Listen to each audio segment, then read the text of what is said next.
আমরা দেখবো হচ্ছে শিল্প এবং বাণিজ্য। শিল্প বাণিজ্য দেখার আগে আমরা একটু দেখি যে শিল্প বাণিজ্য আসলে আমাদের জন্য কি কি আছে বা কি কি সিলেবাসটা কি। দেখেন, এটা হচ্ছে পিএসসি প্রদত্ত সিলেবাস। এখানে কি কি আছে দেখেন: বাংলাদেশের শিল্প বাণিজ্য, শিল্প উৎপাদন, পণ্য আমদানি রপ্তানি, গার্মেন্টস শিল্প ও এর সার্বিক ব্যবস্থাপনা, বৈদেশিক লেনদেন, অর্থ প্রেরণ, ব্যাংক ও বীমা ব্যবস্থাপনা ইত্যাদি। তার মানে ব্যাংক এবং বীমা এটা কিন্তু শিল্প বাণিজ্যের সাথে তারা সিলেবাসে রেখেছে, যদি আমরা ওইটা আসলে অর্থনীতির টপিকে আলোচনা করি। তো এটা দেখে খুব একটা আসলে বোঝা যায় না শিল্প বাণিজ্য যে এখানে কি কি আসে আসলে বা কি কি ধরনের প্রশ্ন আসলে হয়। আমরা যদি একটু প্রশ্নটা প্রিভিয়াস প্রশ্নগুলা যদি একটু আমরা দেখি, সেই ক্ষেত্রে হচ্ছে যে আমরা হয়তো ব্যাপারটা বুঝতে পারবো। তাহলে আমরা যদি একটু দেখি যে 37th বিসিএস এ প্রশ্ন আসছে যে ট্যারিফ কমিশন কোন মন্ত্রণালয়ের অধীন, বাংলাদেশ সরকারি ইপিজেড সংখ্যা কত, বাংলাদেশ সবচেয়ে বেশি রপ্তানি করে কোথায়, 38তমতে আসছে বাংলাদেশ বর্তমানে সর্বাধিক পরিমাণ অর্থের বিভিন্ন পণ্য আমদানি করে কোত্থেকে, অর্থাৎ 37-এর মতোই একটা প্রশ্ন আসছে। বাংলাদেশে বিদ্যুৎ উৎপাদনে জ্বালানি হিসেবে সর্বাধিক ব্যবহৃত হয় কোনটি, প্রাকৃতিক গ্যাস। 40তম বিসিএসে আসছে 18-19 অর্থ বছরে রপ্তানি প্রণোদনা রাখা হয়েছে কত। এটা পিওর একটা সাম্প্রতিক প্রশ্ন, এবং এই প্রশ্ন আর কোনোদিনই এই একই প্রশ্নটা আর কখনই আসার কোনো সম্ভাবনা নাই। 42তম বিসিএস এটা একটা স্পেশাল বিসিএস ছিল।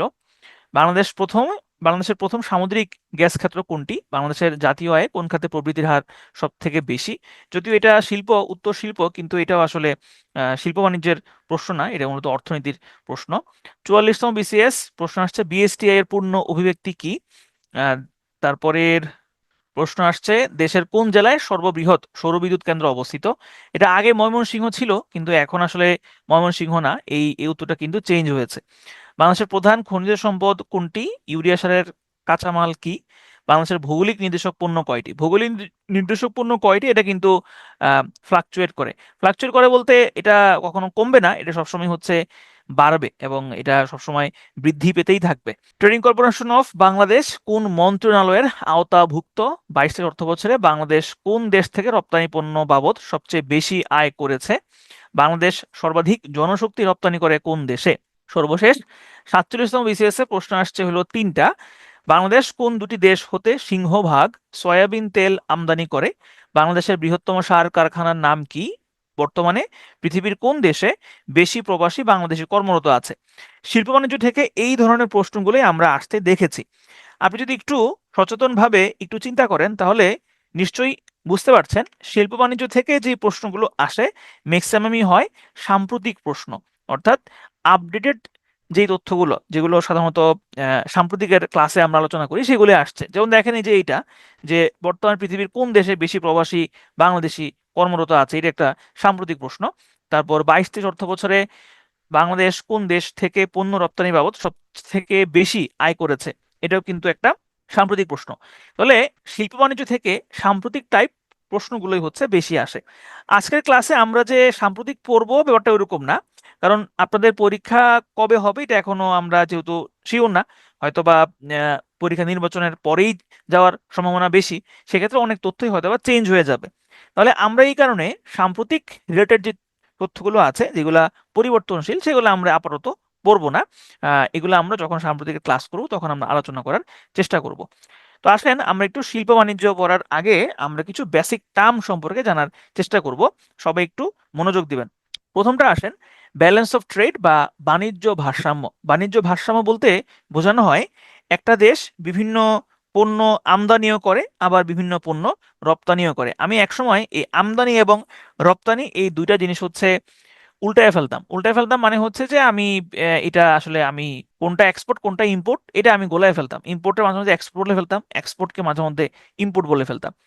তো বাণিজ্য ভারসাম্যর মেইন থিমটা হচ্ছে যে একটা দেশ তো পণ্য আমদানিও করবে পণ্য রপ্তানিও করবে। পণ্য আমদানি যখন করবে তখন সেটাকে বলা হবে ইম্পোর্ট, এটাকে আপনি বলতে পারেন আই। আর পণ্য যখন রপ্তানি করবে তখন সেটাকে বলা হবে এক্সপোর্ট, এটাকে আপনি বলতে পারেন ই। এই দুইটার মধ্যে যে পার্থক্যটা, অর্থাৎ যেই পরিমাণ টাকার পণ্য একটা দেশ ইম্পোর্ট করবে আর যেই পরিমাণ টাকার পণ্য একটা দেশ এক্সপোর্ট করবে, এই দুইটার মধ্যে যে পার্থক্যটা হয় মাইনাস করলে যেই ফলাফলটা পাওয়া যায় সেটাকে বলা হয় ব্যালেন্স অফ ট্রেড। এই ব্যালেন্স অফ ট্রেডের ফলাফল হয় দুইটা। একটা হচ্ছে প্লাস এবং আরেকটা হচ্ছে মাইনাস। হয় বাণিজ্য ভারসাম্য হবে নেগেটিভ অথবা বাণিজ্য ভারসাম্য হবে পজিটিভ। তাহলে আমি কখন পজিটিভ বলবো আর কখন নেগেটিভ বলবো? ধরেন আমাদের দেশ কি করে, আমরা প্রচুর পরিমাণের পণ্য বাইরে থেকে আমদানি করি, ইম্পোর্ট করি। ধরলাম আমরা বাইরে থেকে পণ্য আমদানি করি হচ্ছে 100 টাকার, আর পণ্য রপ্তানি করি হচ্ছে 80 টাকার। তাহলে দুইটার মধ্যে যে পার্থক্য সেটা হচ্ছে 20 টাকার হচ্ছে পার্থক্য, আমরা ইম্পোর্টটা বেশি করি। এই যে বাণিজ্য ভারসাম্য বা ব্যালেন্স অফ ট্রেড, এটা হচ্ছে নেগেটিভ ব্যালেন্স অফ ট্রেড। অর্থাৎ যখন আপনার ইম্পোর্ট বেশি হবে, এক্সপোর্ট কম হবে, তখন সেটাকে বলা হবে নেগেটিভ ব্যালেন্স অফ ট্রেড। কেন? কারণ হচ্ছে আপনি যেই সমস্ত পণ্য রপ্তানি করেন সেগুলো আপনি হচ্ছে ডলারে রপ্তানি করেন, আবার আপনি যে সমস্ত পণ্য আমদানি করেন সেটাও আপনি ডলারেই আমদানি করেন। তাহলে আপনি যদি বেশি পরিমাণে 100 টাকার পণ্য বাইরে থেকে কিনে নিয়ে আসেন, তাহলে আপনাকে $20 এক্সট্রা আপনার দেশ থেকে দেশের বাইরে চলে যাচ্ছে। এই কারণেই এটাকে বলা হয় নেগেটিভ ব্যালেন্স অফ ট্রেড। কিন্তু যদি উল্টোটা হয়, অর্থাৎ আপনি এক্সপোর্ট করেন বেশি, বাইরে বিক্রি করেন বেশি, বাইরে থেকে কিনে আনেন কম, তাহলে আপনার ব্যালেন্স অফ ট্রেডটা হবে পজিটিভ। এটা জাস্ট একটা বেসিক জিনিস ছিল যে ব্যালেন্স অফ ট্রেড আসলে কি বোঝায়। আচ্ছা, আরেকটা ব্যাপার হচ্ছে balance of payment. Balance of payment মানে কি, খুব ভালো করে একটু খেয়াল করেন। এইটা হচ্ছে বাংলাদেশ, ধরলাম হচ্ছে এইটা হচ্ছে আমার বাংলাদেশ, এটা হচ্ছে বাংলাদেশ। বাংলাদেশ থেকে বিভিন্নভাবে ডলার বাইরে যেতে পারে, আবার বিভিন্নভাবে ডলার বাংলাদেশের ভেতরে আসতে পারে। আমি যদি একটু চিন্তা করি যে কি কি ভাবে ডলার আমাদের দেশে আসতে পারে, আমরা বাইরে পণ্য হচ্ছে রপ্তানি করতে পারি। আমরা আমাদের দেশের যারা প্রবাসী আছে তারা আমাদের দেশে রেমিটেন্সটা পাঠান। আমরা বাইরে থেকে বিভিন্ন সাহায্য সহযোগিতা বা অনুদান প্রার্থনা করি, সেখান থেকে এই ডলারটা আসতে পারে। তারপরে ফরেন ডিরেক্ট ইনভেস্টমেন্ট, এভাবে আমাদের দেশে ডলার আসতে পারে। তাহলে এই হচ্ছে মোটামুটি ডলার আসার পথগুলো। এবার আসেন আমার দেশ থেকে ডলার কিভাবে বের হতে পারে। আমি বিভিন্ন দেশ থেকে পণ্য আমদানি করি, তাহলে এভাবে আমার ডলারটা বের হয়ে যায়। আমি হচ্ছে বিভিন্ন দেশ থেকে বিভিন্ন সংস্থা থেকে যে সমস্ত ঋণ নিয়েছিলাম সেই ঋণের ইন্টারেস্ট শোধ করতে হয়, তাহলে আমার ডলার বাইরে চলে যাচ্ছে। আমার দেশে অনেক বিদেশি কাজ করে, বিদেশি অনেকেই চাকরি করে, তাদেরকে বেতন দিতে হয় আমার ডলারে, এইভাবে আমার ডলারগুলো বাইরে চলে যায়। আবার অনেকেই হচ্ছে বাইরের দেশে ডলার পাচার করে, সেভাবে কিন্তু আমাদের দেশের ডলারগুলো বাইরে চলে যায়। একটা দেশের যেই পরিমাণ ডলার ভেতরে ঢুকে এবং যেই পরিমাণ ডলার বাইরে চলে যায়, তার যে পার্থক্যটা, সেটাকে বলা হয় ব্যালেন্স অফ পেমেন্ট। আমি এখানে ডলার দিয়ে বলছি, এটা আসলে বৈদেশিক মুদ্রা হবে। আমি এখানে যেহেতু আমাদের রিজার্ভ কারেন্সি বা আমরা বাংলাদেশ ব্যাংকে যে টাকাটা রিজার্ভ হিসেবে রাখি সেটা হচ্ছে ডলার, এই কারণে আমি ডলার শব্দটাই বারবার ব্যবহার করছি।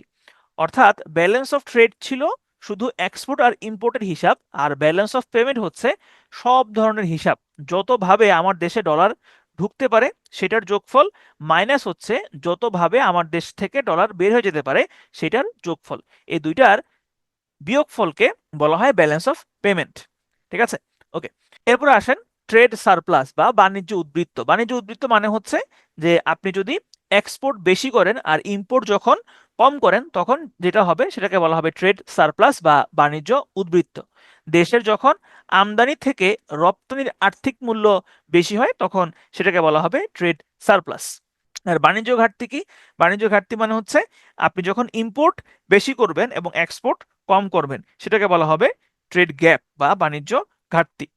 আমাদের দেশে যেটা হয়, আমরা আমদানি করি বেশি, রপ্তানি করি আমরা কম। আগমনপত্র বা বিল of entry. Bill of entry হচ্ছে যে শুল্ক কর্তৃপক্ষ একটা অনুমতি নেওয়া লাগে। আপনি যখন বাইরে থেকে কোনো একটা পণ্য আমাদের দেশে আনবেন বা বিক্রির জন্য আনবেন, তখন আমদানিকারককে একটা অনুমতিপত্র দেয়। কে দেয়? শুল্ক কর্তৃপক্ষ দেয়, শুল্ক বিভাগ দেয়। সেটাকে বলা হয় মূলত বিল অফ এন্ট্রি বা আগমনপত্র। TICFA, trade and investment cooperation forum agreement. এই টিকফা চুক্তিটা বাংলাদেশ যুক্তরাষ্ট্রের সাথে করে। মূলত যুক্তরাষ্ট্রে আসলে জোর জবরদস্তি করে বাংলাদেশকে এই চুক্তি করাইতে বাধ্য করে।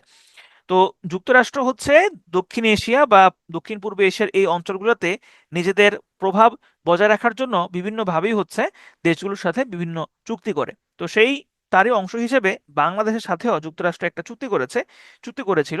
সেই চুক্তিটার নাম ছিল trade and investment cooperation forum agreement, বা সংক্ষেপে হচ্ছে টিকফা। তো এটার এব্রিভিয়েশনটা গুরুত্বপূর্ণ, এবং কার সাথে চুক্তিটা হয়েছে এটা গুরুত্বপূর্ণ। আর এই চুক্তিটা স্বাক্ষরিত হয়েছে 2013 সালে, জাস্ট এটা পড়লেই চলবে। প্রিফারেন্সিয়াল ট্রেডিং অ্যারেঞ্জমেন্ট বা পিটিএ। প্রিফারেন্সিয়াল মানে হচ্ছে অগ্রাধিকারমূলক, ট্রেডিং অ্যারেঞ্জমেন্ট মানে হচ্ছে বাণিজ্য চুক্তি। তাহলে প্রিফারেন্সিয়াল ট্রেডিং অ্যারেঞ্জমেন্ট মানে হচ্ছে অগ্রাধিকারমূলক বাণিজ্য চুক্তি বা বাণিজ্য ব্যবস্থা। এই অগ্রাধিকারমূলক বাণিজ্য ব্যবস্থায় একটা দেশ, এই চুক্তিগুলো সাধারণত দ্বিপক্ষীয় চুক্তি হয়, অর্থাৎ দুইটা দেশ বসে চুক্তি করে। চুক্তির মেইন থিমটা থাকে যে আমি তোমার দেশে কিছু পণ্য পাঠাবো এবং সেগুলোর উপরে তুমি কোনো শুল্ক আরোপ বা কর আরোপ করতে পারবা না, আবার আমার দেশেও তুমি কিছু পণ্য পাঠাইতে পারবা যেগুলোতে আমি কোনো শুল্ক আরোপ করব না। এটাই হচ্ছে প্রিফারেন্সিয়াল ট্রেডিং অ্যারেঞ্জমেন্টের মেইন থিম। বাংলাদেশের সাথে পৃথিবীর কেবল একটা দেশেরই এই ধরনের চুক্তি আছে, সেই দেশটা হচ্ছে ভুটান। ভুটানের সাথে বাংলাদেশের প্রিফারেন্সিয়াল ট্রেডিং অ্যারেঞ্জমেন্ট চুক্তি রয়েছে, যেটা স্বাক্ষরিত হয়েছে 6 ডিসেম্বর 2020। এই চুক্তির আন্ডারে বাংলাদেশের 100টা পণ্য ভুটানে শুল্কমুক্ত সুবিধা পাবে, এবং ভুটানের 34টা পণ্য বাংলাদেশে শুল্কমুক্ত সুবিধা পাবে। এখন শুল্কমুক্ত সুবিধা আসলে এটা কি জিনিস? দেখেন, আপনি যদি বাংলাদেশ থেকে কোনো একটা পণ্য ইন্ডিয়াতে রপ্তানি করেন, তাহলে ইন্ডিয়ান সরকার ওই পণ্যটার উপরে একটা কর আরোপ করবে। এটাকে বলা হয় বাণিজ্য শুল্ক। একই রকম ভাবে ইন্ডিয়া যখন বাংলাদেশে কোন একটা পণ্য রপ্তানি করবে, তখন বাংলাদেশ সরকার ইন্ডিয়ার ওই পণ্যটার উপরে একটা শুল্ক আরোপ করবে। এটাকে বলা হয় বাণিজ্য শুল্ক। এখন প্রশ্ন আসতে পারে যে এই শুল্কটা আসলে আরোপ করা হয় কেন, বা এটার আসলে আম, কেন, কি দরকার আছে? দেখেন, শুল্কটা হচ্ছে সরকারের একটা ইনকাম, সরকারের একটা আয়ের পথ হচ্ছে এই শুল্ক।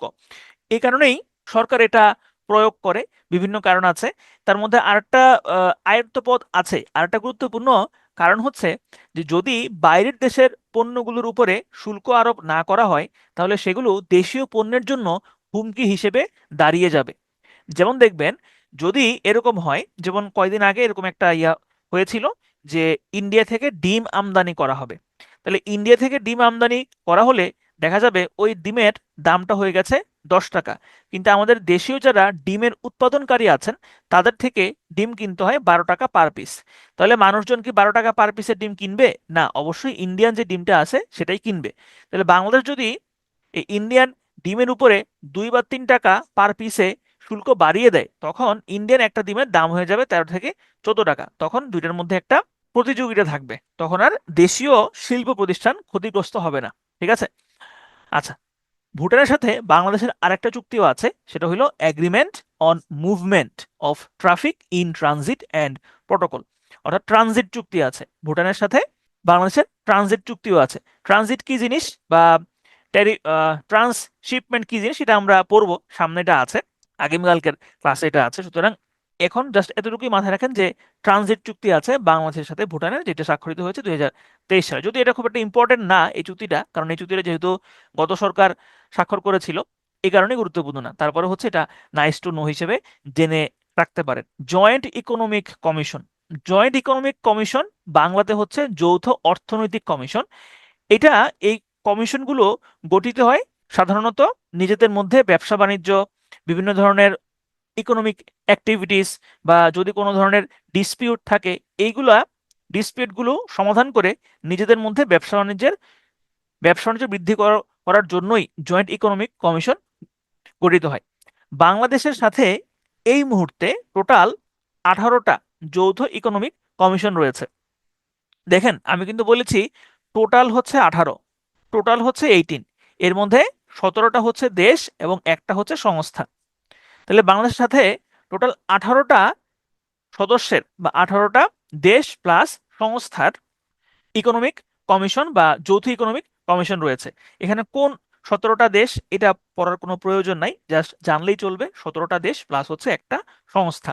Bangladesh development forum. 1971 সালের মহান মুক্তিযুদ্ধের পরে বাংলাদেশের নাম হয়ে গিয়েছিল বটমলেস বাস্কেট বা তলাবিহীন ঝুড়ির দেশ, সেই তলাবিহীন ঝুড়ির দেশ থেকে আমরা এখন এই পর্যায়ে আসছি। তো তখন যেহেতু বাংলাদেশ গরিব দেশ ছিল, এই কারণে বাংলাদেশ বিভিন্নভাবে হচ্ছে বিভিন্ন দেশ থেকে সাহায্য সহযোগিতা পেত, এবং সাহায্য সহযোগিতা আসলে বাংলাদেশকে পেতে হতো, না পেলে আসলে বাংলাদেশ উন্নতি করা সম্ভব ছিল না।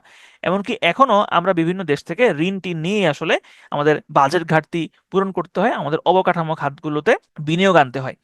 তো যেসব দেশগুলো এবং যেসব সংস্থাগুলো আমাদেরকে ঋণ টিন দিত, লোন টোন দিত, এই সবগুলোকে নিয়ে ফ্রান্সের উদ্যোগে একটা ফোরাম গঠিত হয়। সেই ফোরামটার নাম হচ্ছে বাংলাদেশ ডেভেলপমেন্ট ফোরাম, বা সংক্ষেপে হচ্ছে বিডিএফ। তবে এই নামটা শুরুর দিকে ছিল না, এই নামটা আহ, অন্য একটা নাম ছিল। এটার নাম ছিল প্যারিস এইড গ্রুপ। যেহেতু ফ্রান্সের উদ্যোগে এই গ্রুপটা তৈরি হয়েছিল, এ কারণে গ্রুপটার নাম ছিল প্যারিস এইড গ্রুপ, যেটা প্রতিষ্ঠিত হয়েছিল 1974 সালে। পরবর্তীতে 2001 সালে এই প্যারিস এইড গ্রুপের নামকরণ করা হয় বাংলাদেশ ডেভেলপমেন্ট ফোরাম, বা সংক্ষেপে হচ্ছে বিডিএফ। তো এই বিডিএফ এর প্রধান সমন্বয়ক হচ্ছে বিশ্বব্যাংক, এবং এখানে আহ, নিয়মিত বৈঠকে আগে সভাপতি থাকতো বিশ্বব্যাংক, তবে বর্তমানে বাংলাদেশের অর্থমন্ত্রী, এখন তো অর্থমন্ত্রী নাই, এখন হচ্ছে অর্থ উপদেষ্টা, তিনি আসলে সভাপতির দায়িত্ব পালন করেন। পার্টনারশিপ কোনটা, এটাগুলো আসলে প্রয়োজন নাই। এরপর আসেন আমরা দেখব হচ্ছে শিল্প মন্ত্রণালয়। শিল্প মন্ত্রণালয়ের কিছু দপ্তর আমরা একটু দেখবো, অর্থাৎ শিল্প মন্ত্রণালয়ের আন্ডারে কিছু দপ্তর আছে, সেই দপ্তরগুলোর মাধ্যমে কিছু স্পেসিফিক শিল্প প্রতিষ্ঠান পরিচালিত হয়, যেমন বিসিআইসি, বিএসএফআইসি, বিএসইসি, বিএসসিআইসি। তো এখানে আমাদের সবগুলো আসলে ইম্পর্টেন্ট না, এখানে আমরা বিসিআইসি পড়বো, বিএসএফআইসি পড়বো, এই দুইটাই হচ্ছে আসলে বেশি ইম্পর্টেন্ট। শুরুতে BCIC, Bangladesh chemical industries corporation. নামটা দেখেই বোঝা যাচ্ছে যে বাংলাদেশের যত কেমিক্যাল ইন্ডাস্ট্রিজ গুলো আছে সেগুলো এই বিসিআইসির আন্ডারেই পরিচালিত হয়, বা বিসিআইসির রেগুলেশন তারা মেনে চলে। বাংলাদেশে এই মুহূর্তে টোটাল এই বিসিআইসির নিয়ন্ত্রণাধীন শিল্প প্রতিষ্ঠান রয়েছে 12টা, এর মধ্যে সার কারখানা রয়েছে 7টা, এবং অন্যান্য কারখানা রয়েছে 5টা। তো এখানে টোটাল সংখ্যা কত এটা খুব একটা ইম্পর্টেন্ট না, ইম্পর্টেন্ট হচ্ছে এই সার কারখানা কত। বাংলাদেশে এখন বর্তমানে টোটাল সরকারি সার কারখানা রয়েছে 7টি। সরকারি সার কারখানা সম্পর্কে আমরা একটু পরে বিস্তারিত পড়ব। BSFIC, Bangladesh sugar and food industries corporation, অর্থাৎ বাংলাদেশের সুগার এবং ফুড ইন্ডাস্ট্রিগুলো হচ্ছে বিএসএফআইসির নিয়ম কানুন বা রেগুলেশন মেনে চলে। BSTI, Bangladesh standards and testing institution. BSTI হচ্ছে বাংলাদেশের একমাত্র পণ্যের মান নিয়ন্ত্রণকারী প্রতিষ্ঠান। পণ্যের মান নিয়ন্ত্রণ মানে কি? পণ্যের মান নিয়ন্ত্রণ মানে হচ্ছে যে আপনি একটা 100 টাকার পণ্য বাজারে ছাড়লেন, এখন এইটার কোয়ালিটি এনশিওর কে করবে, বা এটা এটা আম, জনস্বাস্থ্যের জন্য হুমকি স্বরূপ কিনা, অথবা এটা হচ্ছে কোনো ক্ষতিকর কোনো কিছু এটাতে আছে কিনা, এই জিনিসগুলা কে নিয়ন্ত্রণ করবে বা এটা কে দেখভাল করবে, এই দেখভাল করার দায়িত্বটা হচ্ছে বিএসটিআই এর, Bangladesh standards and testing institution. এর প্রতিষ্ঠিত হয় 1985 সালে। প্রতিষ্ঠা হওয়া আসলে খুব একটা ইম্পর্টেন্ট না, এটার এব্রিভিয়েশনটা ইম্পর্টেন্ট, আর এটা কি কাজ করে এটা হচ্ছে important. DPDT, department of patents, designs and trademarks. এই ডিপার্টমেন্টটা খুব একটা গুরুত্বপূর্ণ ছিল না, কিন্তু এই মুহূর্তে এটা বেশ গুরুত্বপূর্ণ। কারণ কি?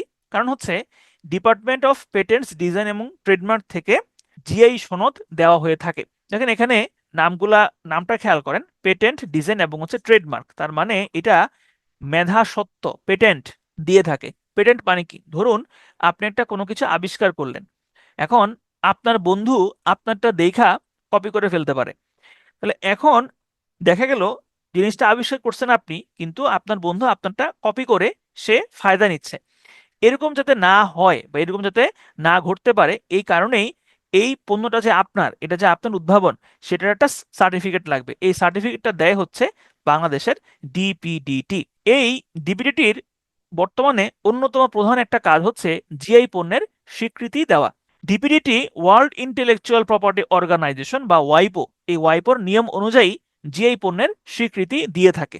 এখন কথা হচ্ছে যে জিআই পণ্য কি, বা জিওগ্রাফিক্যাল ইন্ডিকেশন, এই পণ্যটা আসলে কি? আমি খুব সংক্ষেপে বলি। দেখেন, পণ্যের ব্র্যান্ডিং এর জন্য এই পণ্যটা কোন জায়গা থেকে আসছে, কোন জায়গায় তৈরি হয়েছে, এইটা খুব গুরুত্বপূর্ণ। যেমন পোশাক শিল্পের বা পোশাক খাতে বা রেডিমেড গার্মেন্টস ইন্ডাস্ট্রিতে মেড ইন বাংলাদেশ, এই কথাটা খুব গুরুত্বপূর্ণ, বা এটা হচ্ছে খুব প্রচলিত একটা ফ্রেজ যে মেড ইন বাংলাদেশ। যেমন আমার এখনো মনে আছে যে শুরুর দিকের ফোন ছিল, খুব হাইপের ফোন ছিল নকিয়া। এবং এখানে মনে হয় যারা আছেন তারা কোনো না কোনো ভাবে, কোনো না কোনো দিন নকিয়ার কোনো একটা ভার্সন ইউজ করেছেন, কোনো না কোনো ভাবেই, মানে যেভাবেই হোক আপনারা ইউজ করেছেন। তাহলে তখন আমি তখন হচ্ছে গ্রামে শুনতাম যে এই নকিয়া ফোন হলো মেড ইন হাঙ্গেরি কিনা, মেড ইন হাঙ্গেরি। তারপরে দেখবেন যে আপনার টয়োটা, বাংলাদেশের জাতীয় গাড়ির ব্র্যান্ড হচ্ছে টয়োটা। টয়োটা হচ্ছে একটা জাপানি ব্র্যান্ড, তবে টয়োটার মধ্যে আবার জেডিএম যে কারগুলো আছে সেগুলা হচ্ছে বেশি উম, চলে মার্কেটে। জেডিএম মানে হচ্ছে জাপানিজ ডোমেস্টিক মার্কেট, অর্থাৎ জাপানের ডোমেস্টিক মার্কেটের জন্য যে কারগুলো তৈরি করা হয়েছে ওইগুলা। টয়োটা কিন্তু ইন্দোনেশিয়াতেও তৈরি হয়, টয়োটা কিন্তু থাইল্যান্ডেও তৈরি হয়। তবে বাংলাদেশে আসলে মানুষ গাড়ি কেনার আগে এটা কিন্তু দেখে নেয় যে এটা কি মেড ইন জাপান নাকি মেড ইন ইন্দোনেশিয়া অথবা মেড ইন থাইল্যান্ড। তো কোন জায়গাটা তৈরি হয়েছে একটা পণ্য, সেটা আসলে খুব গুরুত্বপূর্ণ। এটা কেন গুরুত্বপূর্ণ? ধরেন আমরা বলি যে টাঙ্গাইলের চমচম বা কুমিল্লার রসমালাই। এখন রসমালাই কিন্তু বাংলাদেশের অনেক জায়গাতেই তৈরি হয়, চমচম বাংলাদেশের অনেক জায়গাতেই তৈরি হয়, কিন্তু টাঙ্গাইলের চমচমটা কেন বিখ্যাত বা কুমিল্লার রসমালাইটাই কেন বিখ্যাত? এটার সাথে ওই নির্দিষ্ট অঞ্চলের পানি, ওই নির্দিষ্ট অঞ্চলের আবহাওয়া একটা যোগসূত্র রয়েছে। দেখা যাবে টাঙ্গাইলের পানিতে যেই পরিমাণে মিনারেল বা যেই পোর্শনে মিনারেল থাকে অন্যান্য জায়গাতে ওই পরিমাণে মিনারেল থাকে না, এবং এটা হয়তোবা টাঙ্গাইলের চমচমের যে স্বাদ সেই স্বাদটা হয়তোবা নিয়ন্ত্রণ করে থাকতে পারে। আবার টাঙ্গাইলের চমচমটা হচ্ছে টাঙ্গাইলের একটা ঐতিহ্য, কারণ টাঙ্গাইলের মানুষজন বা টাঙ্গাইলের যুগ যুগ ধরে বছরের পর বছর এখানে কিছু কারিগর আছে যারা এটা তৈরি করে আসছে। তো যে কোনো একটা পণ্যের সাথে এই ধরনের ঐতিহ্যগুলো জড়িত। তো আস্তে আস্তে পৃথিবীতে এইরকম ব্র্যান্ডিংটা আস্তে আস্তে বাড়ছে, এবং এটা এত এখন গুরুত্বপূর্ণ হয়ে গিয়েছে যে অন্যান্য দেশগুলো কিন্তু এই সমস্ত পণ্যের ব্র্যান্ডিং এর জন্য উঠে পড়ে লেগেছে। কেন উঠে পড়ে লেগেছে? ধরেন এই যে জামদানি শাড়ি, এটা আমরা আমাদের জিআই পণ্য হিসেবে নিয়ে নিয়েছি। পৃথিবীর আর কোনো দেশ বলতে পারবে না যে এই জামদানি শাড়িটা আমাদের। বা যদি পৃথিবীর কোনো জায়গাতে কেউ জামদানি শাড়ি তৈরি করে বাণিজ্যিক উদ্দেশ্যে বিক্রি করে, তাহলে অবশ্যই অবশ্যই সেটা বাংলাদেশকে জানাইতে হবে। বাংলাদেশ যদি না জানে, বাংলাদেশ যদি পরে জানে যে কেউ একজন এই জামদানি শাড়ি উৎপন্ন করেছে, উৎপাদন করে বিক্রি করছে এবং বাংলাদেশকে জানায় নাই, তাহলে বাংলাদেশ ওই নির্দিষ্ট দেশ বা ওই নির্দিষ্ট উৎপাদনকারীর বিরুদ্ধে মামলা করতে পারবে। তো এই কারণেই জিআই পণ্যটা এখন হচ্ছে ইম্পর্টেন্ট। তো এই জিআই পণ্যের স্বীকৃতি ওয়াইপোর নির্দেশনা মেনে বাংলাদেশে দেয় হচ্ছে ডিপিডিটি। বাংলাদেশে এই কার্যক্রমটা শুরু হয়েছিল অনেক পরে, এবং আমরা অনেক দেরিতে শুরু করেছিলাম, এবং দেরিতে শুরু করার কারণেই আমাদের যেই পণ্যের সংখ্যা কিন্তু এখন অনেক কম ভারতের তুলনায়। এমনকি ভারত আমাদের সিমিলার অনেক কিছুই হচ্ছে আমাদের, যেটা আমরা চাইলে জিআই পণ্য হিসেবে নিতে পারতাম কিন্তু সেটা ভারত নিয়ে গিয়েছে। যেমন রসগোল্লা, এটা জিআই স্বীকৃতি কিন্তু এখন ভারতের। অর্থাৎ আপনি অদূর ভবিষ্যতে, হ্যাঁ, আম, যদি আপনি রসগোল্লা বানাইতে চান এবং বাণিজ্যিক উদ্দেশ্যে বিক্রি করতে চান, তাহলে সেটা অবশ্যই ভারতের অনুমতি নিয়ে করতে হবে। যদি অনুমতি না নেন তাহলে ভারত আপনার বিরুদ্ধে মামলা করতে পারবে। এটা এখন চালু হয় নাই, তবে চালু হবে। আচ্ছা, তো বাংলাদেশ যেই পণ্যের স্বীকৃতি দেওয়ার জন্য একটা আইন লাগে, আইন প্রয়োজন হয়, এই আইন আসলে বাংলাদেশের ছিল না। 2013 সালে ভৌগোলিক নির্দেশক পণ্য নিবন্ধন ও সুরক্ষা আইন হয় বাংলাদেশে। এই লাইনটা খুব গুরুত্বপূর্ণ, 2013 সালে বাংলাদেশে ভৌগোলিক নির্দেশক পণ্য আইন হয়। ঠিক আছে? তো এর পরবর্তীতে আস্তে আস্তে এই একটা একটা করে পণ্য যে পণ্যের স্বীকৃতি পাওয়া লাভ করে। এখন খুব গুরুত্বপূর্ণ একটা প্রশ্ন, সেটা হচ্ছে এই মুহূর্তে জিআই পণ্য কয়টা? আমি সর্বশেষ যে ক্লাসটা নিয়েছিলাম শিল্প বাণিজ্যের, কোন ব্যাচে নিয়েছি আমি আসলে ভুলে গিয়েছি, সেখানে আমি পড়িয়েছিলাম জিআই পণ্যের বর্তমান সংখ্যা হচ্ছে 60টি। কিন্তু এটা চেঞ্জ হয়েছে গত কয়েকদিন আগে। বর্তমানে জিআই পণ্যের সংখ্যা হচ্ছে 62টি। এখন আপনাদের মনে প্রশ্ন আসতে পারে যে আমি তো অমুক জায়গায় দেখছি 64, আমি তো অমুক জায়গায় দেখছি 63, তাহলে ওটা কি ভুল? হ্যাঁ, ভুল। কেন ভুল? যেই পণ্য কয়টা, এইটা আমি কি বললাম, এইটা হচ্ছে অমুক ভাই কি বলল, তমুক ভাই কি বলল, কোন বই কি বলল, এইটার উপরে আপনি নির্ভর করবেন না। আপনি কিসের উপর নির্ভর করবেন? আপনি নির্ভর করবেন কিসের উপরে সেটা আমি একটু আপনাকে দেখাচ্ছি, যাতে আপনারা নিজেরাই যে পণ্য কয়টা সেটা বের করতে পারেন। দেখেন, যে পণ্য কয়টা এটা বের করার জন্য আপনাকে যাইতে হবে ডিপিডিটিতে। ডিপিডিটি, এই যে দেখেন আমি এখানে আগে থেকে ডিপিডিটিতে ছিলাম, আমি একটু আবারও সার্চ দিই। আপনি গুগলে গিয়ে সার্চ করবেন ডিপিডিটি, যে আমি এখানে লিখে সার্চ করেছি ডিপিডিটি, আল্লাহ জানে এটা আসে কিনা। ডিপিডিটি, আচ্ছা দেখেন এই যে ডিপিডিটি লিখে সার্চ করলে আপনি শুরুতে হচ্ছে এটা পাবেন, যে পেটেন্ট, শিল্প নকশা ও ট্রেডমার্ক অধিদপ্তর। ঠিক আছে, আপনি এখানে যাবেন, এখানে ক্লিক করবেন, এই ওয়েবসাইটে যাবেন। এই ওয়েবসাইটে গিয়ে দেখবেন এখানে অপশন দেখা যাচ্ছে, দেখেন ভৌগোলিক নির্দেশক পণ্য বা জিআই পণ্য। আচ্ছা, এখানে অনেকগুলো অপশন আছে। এই অপশনগুলোর মধ্যে আপনি যাবেন হচ্ছে নিবন্ধিত বা ব্রেকেটে সনদপ্রাপ্ত জিআই পণ্য, এখানে আপনি ক্লিক করবেন। এখানে ক্লিক করে আপনি দেখবেন যে এই পর্যন্ত কয়টা পণ্য জিআই স্বীকৃতি পেয়েছে। দেখেন সর্বশেষ হচ্ছে 62, এই যে দেখেন এখানে 62 লিখা, 62 জিআই পণ্য হচ্ছে 62, এবং সর্বশেষ জিআই পণ্য হচ্ছে কালীগঞ্জের তোয়ালে। আর জিআই পণ্য 61 নাম্বার জিআই পণ্য হচ্ছে মেহেরপুরের সাবিত্রী মিষ্টি। ঠিক আছে, তাহলে এই মুহূর্তে জিআই পণ্যের সংখ্যা হচ্ছে 62, এবং সর্বশেষ জিআই পণ্য হচ্ছে কালীগঞ্জের তোয়ালে। তাহলে আপনি সবসময় এই সংখ্যাটাই দেখবেন, কে কি বললো না বললো সেগুলো দেখার কোনো প্রয়োজন নাই। এই মুহূর্তে হচ্ছে 62। এখন প্রশ্ন আসতে পারে যে আমরা যে বিভিন্ন জায়গাতে দেখি যে জিআই পণ্যের সংখ্যা এই মুহূর্তে 63, 67, সেটা আসলে কোত্থেকে আসে? দেখেন সেটা কোত্থেকে আসে। একটা পণ্য একটা পণ্য ধরেন জিআই পণ্য হিসেবে আপনি আবেদন করলেন। ধরেন আপনার এলাকাতে একটা পণ্য আছে, আপনি মনে করলেন যে এই পণ্যটা আসলে আমার এলাকার ঐতিহ্য এবং এটা আমি চাই এটা জিআই পণ্যের স্বীকৃতি পাক। তো এটার একটা প্রসেস আছে। প্রসেসটা হচ্ছে শিল্প মন্ত্রণালয়ের একটা ফর্ম আছে, ওই ফর্মে মধ্যে দিয়ে আপনি আপনার এলাকার পণ্যটাকে আপনি আবেদন করতে পারবেন যে পণ্য হিসেবে। আচ্ছা, তখন ডিপিডিটি এটাকে হচ্ছে যাচাই বাছাই করবে যে আসলে এই পণ্যটা যে এই পণ্যের স্বীকৃতি পাওয়ার যোগ্য কিনা। এরপরে এই পণ্যটাকে তারা জিআই জার্নালে তারা হচ্ছে এখানে উল্লেখ করবে। জিআই জার্নাল, এই যে দেখেন একটা কথা আছে এখানে জিআই জার্নাল। আচ্ছা, জিআই জার্নাল না, জিআই জার্নাল না, এই যে এইখানে দেখেন একটা আছে, এই যে প্রক্রিয়াধীন জিআই আবেদন সমূহ, প্রক্রিয়াধীন জিআই আবেদন সমূহ, এইখানে তারা হচ্ছে উল্লেখ করবে। ঠিক আছে, এই যে দেখেন এই পর্যন্ত এই যে জিআই হচ্ছে 105টা, 105টা হচ্ছে প্রক্রিয়াধীন আছে। ঠিক আছে, এখানে তারা উল্লেখ করবে। আবার তারা পরবর্তীতে জিআই জার্নালেও সেটা হচ্ছে উল্লেখ করবে। এই যে হচ্ছে জিআই জার্নাল, জিআই জার্নাল, এই জিআই জার্নাল দেখেন, জিআই জার্নালে এই মুহূর্তে পণ্য আছে টোটাল 63টা, কিন্তু আমাদের পণ্য কয়টা? পণ্য কিন্তু 62টা। তাহলে জিআই জার্নালে এই মুহূর্তে পণ্য আছে 63টা।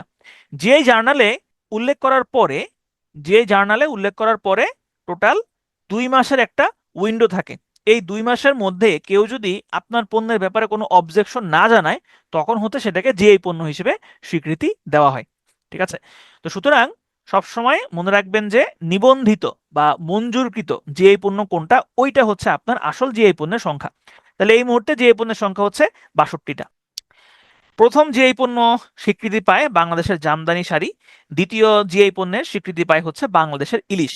এই দুইটা একটু মনে রাখবেন, যে প্রথমটা আর দ্বিতীয়টা। বাকিগুলা সিরিয়ালি মনে রাখার কোনো প্রয়োজন নাই, কারণ এত কিছু আসলে মুখস্থ করার সম্ভব না। তাহলে প্রথমটা আর দ্বিতীয়টা মনে রাখবেন, এবং সর্বশেষ যেটা আছে সেটা মনে রাখবেন। তাহলে এই মুহূর্তে সর্বশেষ হচ্ছে কালীগঞ্জের তোয়ালে, এই মুহূর্তে এটাই মনে রাখতে পারেন। এরপর আসেন শিল্প। শিল্প আসলে কি? শিল্প মানে হচ্ছে যে যেখানে হচ্ছে পণ্য অথবা দ্রব্য বা সেবা যেখানে উৎপাদিত হবে, সেই কারখানাটাই, সেই কারখানাটাকে আমরা হচ্ছে শিল্প হিসাবে হচ্ছে জানি। তো বাংলাদেশের বাংলাদেশের শিল্প নিয়ে একটা নীতি রয়েছে, সেটা সর্বশেষ 2022 সালে হচ্ছে আপডেট করা হয়। সুতরাং যদি এরকম কোনো প্রশ্ন আসে যে বাংলাদেশের শিল্প নীতি সর্বশেষ কবে প্রকাশিত হয়, সেক্ষেত্রে উত্তর হবে হচ্ছে 2022 সালে হচ্ছে শিল্প নীতি সর্বশেষ প্রকাশিত হয়। এই শিল্প নীতিতেই একটা কথা আছে যে এই যে শিল্পটা হচ্ছে বাংলাদেশের জিডিপির একটা বড় খাত। তবে এই জিডিপির এই খাতটার মধ্যে আবার কিছু সাব সেক্টর আছে, উপখাত আছে। তো তো বাংলাদেশের যে শিল্প খাতটা রয়েছে জিডিপির, এটাকে টোটাল আবার 5টা খাতে ভাগ করা যায়। 5টা খাতের সমন্বয়ে এটা গঠিত। এই 5টা খাত হচ্ছে খনিজ খনন, ম্যানুফ্যাকচারিং, বিদ্যুৎ, গ্যাস, বাষ্প এবং শীততাপ নিয়ন্ত্রণ ব্যবস্থা, পানি সরবরাহ, পয় নিষ্কাশন, বজ্র ব্যবস্থাপনা এবং হচ্ছে পুনর্ব্যবহার কার্যক্রম এবং হচ্ছে নির্মাণ। তো এগুলা মুখস্থ না করলে চলবে, জাস্ট এই 5টা যে এখানে সংখ্যাটা, এই সংখ্যাটা মাথায় রাখতে পারলেই হবে। এর পাশে আমরা দেখবো হচ্ছে পোশাক শিল্প। পোশাক শিল্প, রেডিমেড গার্মেন্টস বা সংক্ষেপে হচ্ছে আরএমজি। আরএমজি হচ্ছে বাংলাদেশের সব থেকে বড় পরিমাণে যে আমরা রপ্তানি করি, রপ্তানি পণ্যর মধ্যে সব থেকে বেশি পরিমাণে আমরা রপ্তানি করি হচ্ছে এই রেডিমেড গার্মেন্টস। এবং আমরা বিশ্ববাজারে বিশ্ববাজারে আমরা গার্মেন্টস, রেডিমেড গার্মেন্টস রপ্তানির দিক থেকে আমরা হচ্ছে দ্বিতীয়।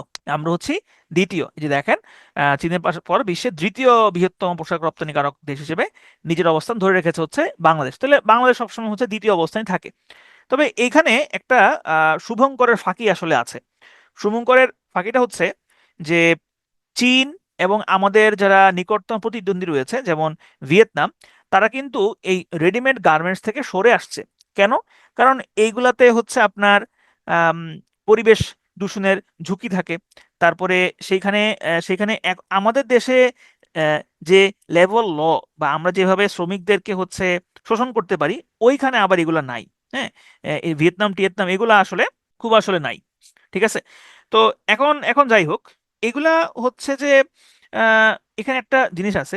দেখেন, আমরা আমরা বলি আর কি যে পোশাক শিল্প দিয়ে আমরা প্রচুর পরিমাণে রপ্তানি করি, কিন্তু এটা আসলে খুব একটা যে সিগনিফিকেন্ট ওরকম না। কারণ হচ্ছে আমরা যে পোশাক বানাই সেটা কিন্তু, সেটার যে সুতা, সুতাটা আমরা বাইরে থেকে কিনে আনি। তো এখন জিনিস হচ্ছে এরকম যে আমি পণ্য কিনে আনি 80 টাকার সুতা, সেটা আমি পরবর্তীতে বিক্রি করি হচ্ছে 100 টাকা, আমার মাঝখানে লাভ হয় আসলে 20 টাকা। তো এটা আসলে খুব একটা সিগনিফিকেন্ট না। কিন্তু যদি এরকম হইতো যে আমি পণ্য আমদানি করি 20 টাকার, কিন্তু আমি পণ্য রপ্তানি করি 50 টাকার, তাহলে আমার মাঝখানে 30 টাকা হচ্ছে লাভ হইতো। তো এখন আমাদের দেশের অর্থনীতি আসলে বাঁচিয়ে রেখেছে একটাই, সেটা হচ্ছে আমাদের দেশের প্রবাসী ভাইরা। প্রবাসীরা থাকার কারণেই আসলে বাংলাদেশের অর্থনীতিটা এখনো মোটামুটি টিকে আছে। এত সংকটের মধ্যেও আমাদের দেশ যে টিকে আছে, এটার একটা বড় কারণ হচ্ছে বাংলাদেশের প্রবাসীরা। প্রায় অফিসিয়াল 1 কোটি, আনঅফিসিয়াল প্রায় 1.5 কোটির মতো প্রবাসীরা বিভিন্ন দেশ থেকে আমাদের যে টাকা পয়সা পাঠান, ওইটার কারণে আসলে আমাদের দেশ এখনো এগিয়ে যাচ্ছে। বা আমাদের দেশ খুব একটা এখনো দেখা যায় ঝামেলাতে পড়লেও তারা ঠিকই টাকা পয়সা পাঠিয়ে সেটা আমরা মেকআপ করে ফেলতে পারি। এবং আরেকটা জিনিস রয়েছে, নীরবে নিভৃতে যারা সবসময় দেশের জন্য কাজ করেন, সেটা হচ্ছে আমাদের দেশের কৃষকরা। এবং এই কৃষকরা না থাকলে আমাদের এই ছোট্ট দেশের এত এত মানুষজনের টিকে থাকাটা আসলে খুব কঠিন হয়ে যেত। এবং আমাদের দেশের মাটি, আল্লাহ আমাদের দেশের মাটিকে এত পরিমাণে উর্বর করে দিয়েছেন যে দেখা যায় যে আমাদের দেশের, আপনি আপনি দেখেন যে আহ, একটা জায়গায় একটা বীজ ফেলে রাখছেন, হ্যাঁ, ওইখান থেকে গাছ উঠতেছে, হ্যাঁ, ওইখান থেকেই হচ্ছে ফসল হচ্ছে। মানে এত পরিমাণে উর্বর মাটি পৃথিবীর খুব কম জায়গাতে আছে, এত পরিমাণে উর্বর মাটি।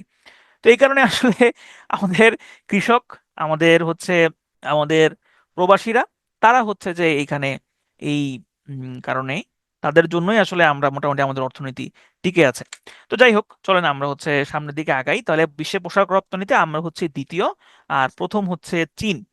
আর যদি বলা হয় ইউরোপিয়ান ইউনিয়নভুক্ত দেশগুলোতে অবস্থান, সেদিকে কিন্তু বাংলাদেশের অবস্থান হচ্ছে প্রথম। অর্থাৎ ইউরোপিয়ান ইউনিয়নের যেই সমস্ত দেশগুলো আছে বা জোটটা আছে, ইউরোপিয়ান ইউনিয়নভুক্ত দেশগুলোতে বাংলাদেশ পোশাক রপ্তানিতে হচ্ছে প্রথম। আর এইখানে দ্বিতীয় হচ্ছে চীন। আর আপনি যদি পুরো বিশ্বের কথা চিন্তা করেন, সেই ক্ষেত্রে পোশাক রপ্তানিতে বাংলাদেশের অবস্থান হচ্ছে দ্বিতীয়, 1 নাম্বার হচ্ছে চীন। ঠিক আছে, এই দুইটা কিন্তু একটু ভালোভাবে খেয়াল রাখেন।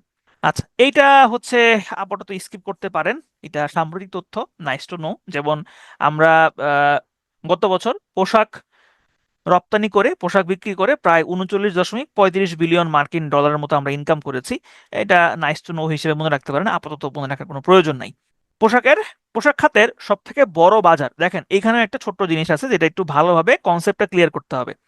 একটা হচ্ছে যে পোশাক খাতের সবচেয়ে বড় বাজার, বড় বাজার মানে হচ্ছে আমরা যেখানে পোশাক খাতে সব থেকে বেশি বিক্রি করি।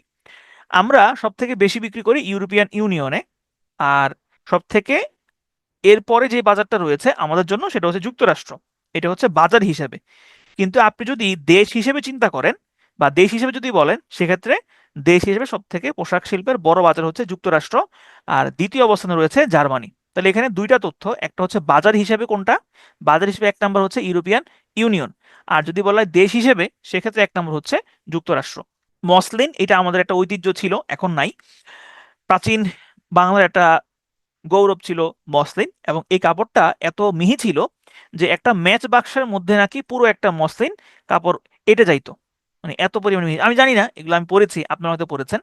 এবং আমি কখনো মসলিন এখনো দেখিও নাই, এটা নাকি জাতীয় জাদুঘরে আছে, একদিন হয়তো দেখবো, এখনো যাওয়া হয় নাই। বাংলাদেশের একমাত্র তাঁত প্রশিক্ষণ ইনস্টিটিউট নরসিংদী জেলাতে অবস্থিত। কুটির শিল্প, বাংলাদেশ কুটির শিল্পের জন্য বিখ্যাত হচ্ছে রাজশাহী সিল্ক এবং হচ্ছে টাঙ্গাইলের তাঁতের শাড়ি। দেখেন, আমরা যে পোশাকগুলো রপ্তানি করি সেগুলো সাধারণত বড় ক্রেতা হচ্ছে যুক্তরাষ্ট্র এবং হচ্ছে ইউরোপিয়ান ইউনিয়ন, এগুলাতে আমরা মোটামুটি রপ্তানি করে থাকি। তো যুক্তরাষ্ট্রের এবং হচ্ছে ইউরোপিয়ান ইউনিয়নের পোশাক আমাদের থেকে যারা কিনে নেয় তাদের কিছু গ্রুপ আছে, কয়েকটা গ্রুপ আছে। এদের মধ্যে একটা গ্রুপের নাম হচ্ছে accord.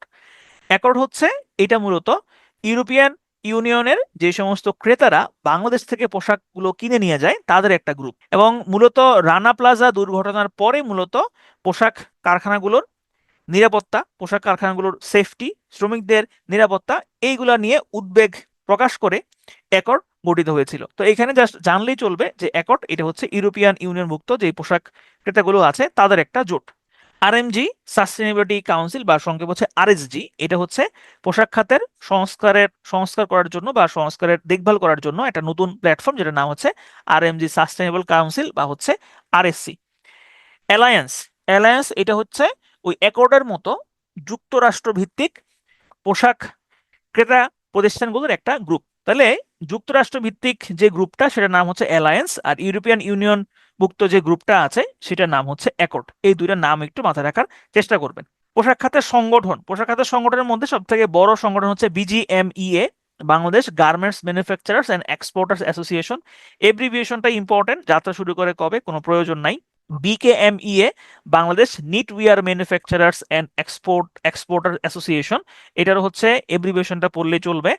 BTMC, Bangladesh textile mills corporation, এটাও এব্রিভিয়েশনটাই এনাফ, এগুলোর সালটাল কোনো কিছু প্রয়োজন নাই। পোশাক শিল্প পার্ক মুন্সিগঞ্জের গজারিয়াতে, মুন্সিগঞ্জের গজালিয়াতে একটা পোশাক শিল্প পার্ক গড়ে ওঠার প্ল্যান রয়েছে এবং কাজ চলছে, তবে এটা এখনো আলোর মুখ দেখা নাই। চলেন আমরা ওষুধ শিল্পতে যাওয়ার আগে আমরা একটু রিক্যাপ করে আসি, আমরা অনেকক্ষণ ধরে বকবক করছি। কি কি বকবক করলাম এতক্ষণ? আমরা দেখলাম শুরুতে কিছু বেসিক টার্ম, বাণিজ্য ভারসাম্য দেখলাম, আমরা ব্যালেন্স অফ পেমেন্ট আমরা দেখলাম, তারপরে আমরা দেখলাম হচ্ছে টিকফা চুক্তি, এটা যুক্তরাষ্ট্র এবং বাংলাদেশের একটা চুক্তি। প্রিফারেন্সিয়াল ট্রেডিং অ্যারেঞ্জমেন্ট, কেবল ভুটানের সাথেই বাংলাদেশের এই দ্বিপক্ষীয় অগ্রাধিকারমূলক বাণিজ্য চুক্তিটা রয়েছে। বাংলাদেশ এবং ভুটানের মধ্যে এই চুক্তিটা হয় 6 ডিসেম্বর 2020। বাংলাদেশ ভুটানের মধ্যে ট্রানজিট চুক্তি হয় 2023 সালে। জয়েন্ট ইকোনমিক কমিশন রয়েছে বাংলাদেশের সাথে টোটাল 18টা সদস্যের। বাংলাদেশ ডেভেলপমেন্ট ফোরাম, এর আগে নাম ছিল প্যারিস এইড গ্রুপ, এটা পরবর্তীতে নামকরণ করা হয় বিডিএফ। বর্তমানে এটার প্রধান সমন্বয়ক হচ্ছে বিশ্বব্যাংক। শিল্প মন্ত্রণালয় দপ্তরগুলোর মধ্যে আমরা দেখলাম BCIC, Bangladesh chemical industries corporation. BSFIC, Bangladesh sugar and food industries corporation. BSTI, Bangladesh standards and testing institution. DPDT, department of patents, designs and trademarks. GI পণ্যের স্বীকৃতি দেয় হচ্ছে এই প্রতিষ্ঠানটা। বর্তমানে বাংলাদেশের জিআই পণ্যের সংখ্যা হচ্ছে টোটাল 62টা। এখানে এই যে 2013 সালে ভৌগোলিক নির্দেশক পণ্য বা জিআই পণ্যের আইন হয়, এই এই তথ্যটা খুব গুরুত্বপূর্ণ। এরপর দেখুন, বাংলাদেশের প্রথম জিআই পণ্য হচ্ছে Jamdani sari, GI 2 number GI পণ্য হচ্ছে বাংলাদেশের ইলিশ, এবং সর্বশেষ জিআই পণ্য হচ্ছে কালীগঞ্জের তোয়ালে। ওকে, এরপর আমরা দেখলাম শিল্প নীতি প্রকাশিত হয় 2022 সালে। তারপরে আমরা দেখলাম পোশাক শিল্প, আরএমজি রেডিমেড গার্মেন্টস, এখানে বাংলাদেশের অবস্থান হচ্ছে সারা বিশ্বে দ্বিতীয়। বাংলাদেশ সব থেকে বেশি পোশাক রপ্তানি করে হচ্ছে বাজার হিসেবে যদি আমরা বলি সেক্ষেত্রে ইউরোপিয়ান ইউনিয়ন, আর যদি দেশ হিসেবে বলি সেক্ষেত্রে হচ্ছে যুক্তরাষ্ট্র, দ্বিতীয় দেশ হচ্ছে জার্মানি। তারপরে এগুলা মোটামুটি আছে। তারপরে অ্যাকর্ড, অ্যাকর্ড হচ্ছে এটা ইউরোপের ক্রেতাদের জোট, এবং অ্যালায়েন্স এটা হচ্ছে যুক্তরাষ্ট্রের ক্রেতাদের জোট। ওকে, এরপরে আমরা চলে যাব হচ্ছে ঔষধ শিল্পে। পৃথিবীতে কিছু কিছু জিনিস আছে যেগুলো আসলে কখনোই আপনার এগুলোর চাহিদা কখনো শেষ হয়ে যাবে না।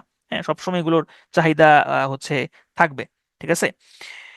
তো এই এগুলোর মধ্যে একটা হচ্ছে ঔষধ। এবং বাংলাদেশে হচ্ছে আহ, বাংলাদেশে ঔষধ শিল্প মোটামুটি ভালো একটা অবস্থানে আছে, এবং আমরা কিন্তু বাইরের দেশে ওষুধ বিক্রি করি। বাংলাদেশের মানুষ সব থেকে বেশি যে এই ওষুধটা খায় সেটা হচ্ছে গ্যাসের ওষুধ, সার্জিল, প্যান্টোনিক্স, তারপরে আর কি কি যেন আছে। তো মানে বাংলাদেশের প্রধান প্রাকৃতিক সম্পদ যেরকম গ্যাস, বাংলাদেশের মানুষের পেটেও সেরকম আসলে গ্যাস। মানে মানে মিল আছে আসলে। তো আমার আমার মাঝে মধ্যে হচ্ছে যে মনে হয় যে মানুষের পেটের যে গ্যাস এটা যদি কাজে লাগানো যেত তাইলে খারাপ হইতো না। এটা কিন্তু খারাপ না আসলে অ্যাকচুয়ালি। এটা কিন্তু পৃথিবীর বিভিন্ন দেশে একদিন একটা ডকুমেন্টারি দেখতেছিলাম। আপনার আফ্রিকাতে এরকম একটা ইনিশিয়েটিভ নেওয়া হয়েছে। এটা হচ্ছে এই যে সেপটিক ট্যাঙ্কের যে গ্যাস, ওই গ্যাসটা তারা হচ্ছে রিফাইন করে।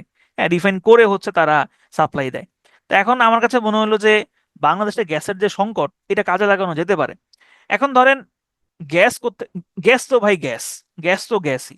এখন এই গ্যাস কোত্থেকে আসছে সেটা কি মানুষজন জানবে? মানুষজন তো জানবে না, গ্যাস তো গ্যাস। যেমন দেখেন পানি, পানি তো পানি, এবং পানি কিন্তু, এবং এই সৃষ্টির শুরু থেকে যেই পরিমাণে পানি ছিল এখনো কিন্তু ওই পরিমাণ পানিই আছে। আপনি আমি যে পানিটা খাচ্ছি, এরকমও হইতে পারে এই পানিটা একসময়, এই পানিটার সেম অণুটা একসময় একটা একটা ডাইনোসর একসময় এই পানিটা খেয়েছে। অথবা ধরেন যে নেপোলিয়ন এই পানিটা খাইছে, সেটা এখন আপনি আমি খাচ্ছি। অথবা ধরেন আম, আপনার রানী এলিজাবেথ, হ্যাঁ, অথবা ধরেন ইজাবেলা, অথবা ধরেন যে ফারাওর এই পানিটা খাইছে। এই পানিটা আবার রিসাইকেল হয়েছে, রিসাইকেল হয়ে হয়ে আবার আপনার আমার সামনে আসছে, আমি আমি আপনি আবার এই পানিটা খাইছে। একই পানি কিন্তু, পানি কিন্তু ধ্বংস হয় না। পানি যতটুকু ছিল ততটুকুই আছে, মানে পানি চক্র আর কি। ঠিক আছে? তো যাই হোক, কোত্থেকে আসলাম? ওই যে গ্যাস থেকে আসলাম। তো গ্যাস মানে তো গ্যাস আসলে, ঠিক না? মানুষজন তো আর জানবে না যে কোন গ্যাস আসলে এটা হচ্ছে যে আমরা ইউজ করতেছি। তো যাই হোক, ওষুধ শিল্প বাংলাদেশের বর্তমানে যে ওষুধের চাহিদা, দেশের চাহিদা মিটিয়ে প্রায় 98% ওষুধ হচ্ছে আহ, আমরা দেশের চাহিদা পূরণ করতে পারি। 98% চাহিদা। এবং আমরা কিন্তু বাইরেও বিক্রি করি। আমরা এই এখন প্রায় হচ্ছে 157টা দেশে ঔষধ রপ্তানি করি। এর মধ্যে সব থেকে বেশি ঔষধ রপ্তানি করি আমরা মায়ানমারে। তবে মায়ানমার আমাদের দেশে ট্যাবলেট পাঠায়, তবে তারা আসলে হচ্ছে রেসিস্ট না, তারা এক কালারের ট্যাবলেটই পাঠায়। আমরা বিভিন্ন কালার ট্যাবলেট পাঠাইলেও তারা রেসিস্ট না আসলে। তারা সবসময় হচ্ছে তারা সবসময় হচ্ছে এক এক কালারের ট্যাবলেট পাঠায়। দ্বিতীয় সর্বোচ্চ ঔষধ আমরা রপ্তানি করি হচ্ছে শ্রীলঙ্কাতে। তাহলে মায়ানমার হচ্ছে এক নম্বরে আমরা রপ্তানি করি, এবং দ্বিতীয় হচ্ছে আমরা শ্রীলঙ্কাতে সবথেকে বেশি আমরা ওষুধ হচ্ছে রপ্তানি করি। ওকে, এরপরে আসেন ঔষধের মেধা সত্ত্ব ছাড়। এটা খুব গুরুত্বপূর্ণ একটা জিনিস, এই স্লাইডটা গুরুত্বপূর্ণ আছে। এটা হচ্ছে বাংলাদেশ যে ঔষধ বানায়, এইটা আসলে কোনো কিছুই আম, বাংলাদেশের রেসিপি না। মানে আমরা আসলে যেহেতু গরিব দেশ, এবং আমরা আসলে ওইরকম উদ্ভাবন টুদ্ভাবন তো করি নাই, আমরা বাইরের দেশ থেকে হচ্ছে ওই রেসিপিটা আনি। এবং যেহেতু আমরা গরিব দেশ, এই কারণে আমাদেরকে তারা এমনিতেই ফ্রি ফ্রি এই রেসিপিটা ব্যবহার করতে দেয়, তো আমরা কোনো টাকা পয়সা দেই না। কিন্তু আমরা যখন এলডিসি থেকে পাশ করে ফেলবো, এলডিসি থেকে আমরা যখন পাশ করে ফেলবো, তখন হচ্ছে কিন্তু আর এই সুযোগটা পাবো না। তো তাহলে এটা একটা সমস্যা। 2026 সালে যেহেতু আমরা এলডিসি থেকে পাশ করে ফেলবো, তাহলে 2026 সালের পরে আমরা কিন্তু আর এই মেধাস্বত্ব ছাড়টা পাবো না। ইনিশিয়ালি যখন এই এলডিসি ব্যাপারটা ছিল না, তখন একটা চুক্তি ছিল যে আমরা 2033 সাল পর্যন্ত এই সুবিধাটা পাবো। তবে এখন সেটা কমে গিয়েছে। আমরা এখন 2026 সালে আমাদের এলডিসি গ্রাজুয়েট আমরা হব, তারপরে 3 বছর পর্যন্ত আমরা মেধাস্বত্ব ছাড়টা পাবো। এরপরে আর আমরা মেধাস্বত্ব ছাড় পাবো না। আমাদের ওষুধের যে রেসিপিগুলো আছে এগুলো বাইরের দেশ থেকে কিনে আনতে হবে, এবং ওষুধের দামটা হয়তো বা বেড়ে যেতে পারে। তো সে যাই হোক, আমাদের জন্য গুরুত্বপূর্ণ হচ্ছে মুখস্থ করা। আমরা মুখস্থ করবো 2029 সাল পর্যন্ত এখন আমাদের মেধাস্বত্ব ছাড়টা আছে। ঔষধ শিল্পে। এসেনশিয়াল ড্রাগস কোম্পানি লিমিটেড, এটা হচ্ছে রাষ্ট্রীয় মালিকানাধীন একটা ফার্মাসিউটিক্যাল কোম্পানি। জাস্ট এতটুকু জানলে চলবে যে এটা রাষ্ট্র মালিকানাধীন। কত সালে হয়, কি কি হয় না হয় এগুলো জানার কোনো প্রয়োজন নেই, পরীক্ষাতে আসবে না। ঔষধ শিল্প, বাংলাদেশে একটা ঔষধ শিল্প পার্ক গড়ে তোলার প্ল্যান রয়েছে মুন্সিগঞ্জের গজারিয়াতে। এটাও এখনো প্ল্যানের পর্যায়ে রয়েছে, এটাও এখন আসলে আলোর মুখ দেখে নাই। ঔষধ প্রশাসন অধিদপ্তর, মূলত এরা বাংলাদেশের বিভিন্ন ঔষধ যে কারখানাগুলো আছে এগুলা নিয়ন্ত্রণ করে। Directorate general of drug administration, বা সংক্ষেপ হচ্ছে ডিজিডিএ। এ খুব একটা ইম্পর্টেন্ট না, নাইস টু নো। দেশের সর্ববৃহৎ ঔষধ কোম্পানি হচ্ছে স্কয়ার ফার্মা। তাদের হচ্ছে কেনিয়াতে কারখানা আছে, এবং কেনিয়ার পরে তারা ফিলিপাইনেও হচ্ছে কারখানা খুলেছে। তাহলে এই তথ্যটা গুরুত্বপূর্ণ যে দেশের একমাত্র ফার্মাসিউটিক্যাল কোম্পানি যাদের হচ্ছে দুইটা দেশে হচ্ছে তাদের কারখানা রয়েছে। ওকে, এরপর আসে আমরা দেখব হচ্ছে সার শিল্প। বাংলাদেশের সার শিল্প নিয়ন্ত্রণকারী প্রতিষ্ঠানের নাম হচ্ছে বাংলাদেশ কেমিক্যাল ইন্ডাস্ট্রিজ কর্পোরেশন, বা সংক্ষেপে বিসিআইসি। দেশে এই মুহূর্তে সার কারখানা রয়েছে 7টি। দেশে এই মুহূর্তে টোটাল সার কারখানা রয়েছে 7টি। তবে এইখানে একটা হচ্ছে ছোট্ট জিনিস আছে, সেটা হলো পরীক্ষাতে যদি আসে এরকম যে বাংলাদেশের এই মুহূর্তে সার কারখানার সংখ্যা হচ্ছে কত, ঠিক আছে, এটা সবসময় হচ্ছে আপনার, এটা সবসময় হচ্ছে সরকারি যে এই সার কারখানাগুলো আছে সেটাকেই আসলে মিন করবে, ঠিক আছে। সরকারি সার কারখানাটাকেই হচ্ছে এটা মিন করবে। সুতরাং সবসময় উত্তরটা 7ই হবে, আপনারা দাগাবেন সবসময় 7। আমাদের দেশে যেই সার তৈরি হয় এর মধ্যে ম্যাক্সিমামই হচ্ছে ইউরিয়া। ইউরিয়া সারটা হচ্ছে সব থেকে বেশি তৈরি হয়, এবং ইউরিয়া সারের কাঁচামাল হচ্ছে মিথেন। আমাদের দেশে প্রচুর পরিমাণে মিথেন গ্যাস পাওয়া যায়, এবং এই মিথেন গ্যাসটা হচ্ছে ইউরিয়া সারের প্রধান কাঁচামাল। ফেঞ্চুগঞ্জ সার কারখানা, এটা হচ্ছে প্রথম সার কারখানা বাংলাদেশের। 1961 সালে সিলেটে হচ্ছে এটা স্থাপিত হয়েছে। বাংলাদেশের সর্ববৃহৎ, শুধু বাংলাদেশ না, দক্ষিণ এশিয়ার সর্ববৃহৎ সার কারখানা হচ্ছে ঘোড়াশাল পলাশ সার কারখানা, যেটা নরসিংদীতে অবস্থিত। এটা মূলত দুইটা সার কারখানা ছিল, ঘোড়াশাল এবং হচ্ছে পলাশ। এই দুইটাকে মার্চ করা হয়েছে, দুইটা মার্চ করে হয়েছে ঘোড়াশাল এবং পলাশ সার কারখানা। তাহলে এটা হচ্ছে বর্তমানে বাংলাদেশ সব থেকে বড় সার কারখানা, এবং এটা দক্ষিণ এশিয়ার সব থেকে বড় সার কারখানা। উদ্বোধন হয় কবে কোনো প্রয়োজন নাই পড়ার, এই তথ্যটা এখানে গুরুত্বপূর্ণ যে এটা সব থেকে বড় সার কারখানা। কাফকো কর্ণফুলী সার কারখানা, এটা হচ্ছে বেসরকারি খাতে সব থেকে বৃহত্তম সার কারখানা, এবং এই সার কারখানাটা কিন্তু শুধু যে বাংলাদেশই তারা হচ্ছে সার বিক্রি করে এরকম না, তারা কিন্তু বাইরের, তারা বাইরেও হচ্ছে সার রপ্তানি করে। এটা এটা বাংলাদেশের একমাত্র রপ্তানিমুখী সার কারখানা। তো এখানে সার কারখানাগুলোর সিরিয়াল দেওয়া আছে, এগুলো হচ্ছে নাইস টু নো, কেউ চাইলে পড়তে পারেন, এগুলা না পড়লেও চলবে, এগুলো থেকে প্রশ্ন আসে না আসলে। আচ্ছা, এরপর আসেন কাগজ শিল্প। বাংলাদেশের কাগজ শিল্প নিয়ন্ত্রণকারী প্রতিষ্ঠান কিন্তু হচ্ছে বিসিআইসি, বা হচ্ছে বাংলাদেশ কেমিক্যাল ইন্ডাস্ট্রিজ কর্পোরেশন। বাংলাদেশের প্রথম কাগজ কল হচ্ছে কর্ণফুলী কাগজ কল, এটা আপাতত বন্ধ রয়েছে। এবং বাংলাদেশের বর্তমান সরকারি কাগজ কলের সংখ্যা 6টা। তবে আমি এটা নিয়ে আসলে সন্দিহান, এই তথ্যটা আপনারা পড়েন না, কারণ এটা নিয়ে আমি আসলে কনফিউশনে আছি। সুতরাং এটা পড়ার আপাতত প্রয়োজন নাই, এবং এটা নিয়ে আমি কোনো বিসিএস পরীক্ষাতে এরকম কোনো প্রশ্ন আসলে আসতেও দেখি নাই। সুতরাং না আসার সম্ভাবনাই বেশি। আচ্ছা, এরপর আসেন জাহাজ নির্মাণ শিল্প। আমাদের এই জাহাজ নির্মাণ শিল্পটাকে বাংলাদেশের সরকার থেকে এটাকে একটা নাম দেওয়া হয়েছে, সেটা হচ্ছে থ্রাস্ট সেক্টর। থ্রাস্ট সেক্টর বা হচ্ছে অগ্রাধিকার প্রাপ্ত খাত, থ্রাস্ট সেক্টর বা হচ্ছে অগ্রাধিকার প্রাপ্ত খাত। তো এইটা মেইনলি হচ্ছে যে এই শিল্পটাকে বাংলাদেশ সরকার অগ্রাধিকার দিচ্ছে, বা এটাকে গুরুত্ব দিচ্ছে। কেন? কারণ হচ্ছে এখানে বাংলাদেশ খুব ভালো করছে, এবং এই এই এই শিল্পটার খুব ভালো সম্ভাবনা আছে, এই কারণে এই শিল্পটাকে অগ্রাধিকার খাত প্রাপ্ত বলা হয়েছে।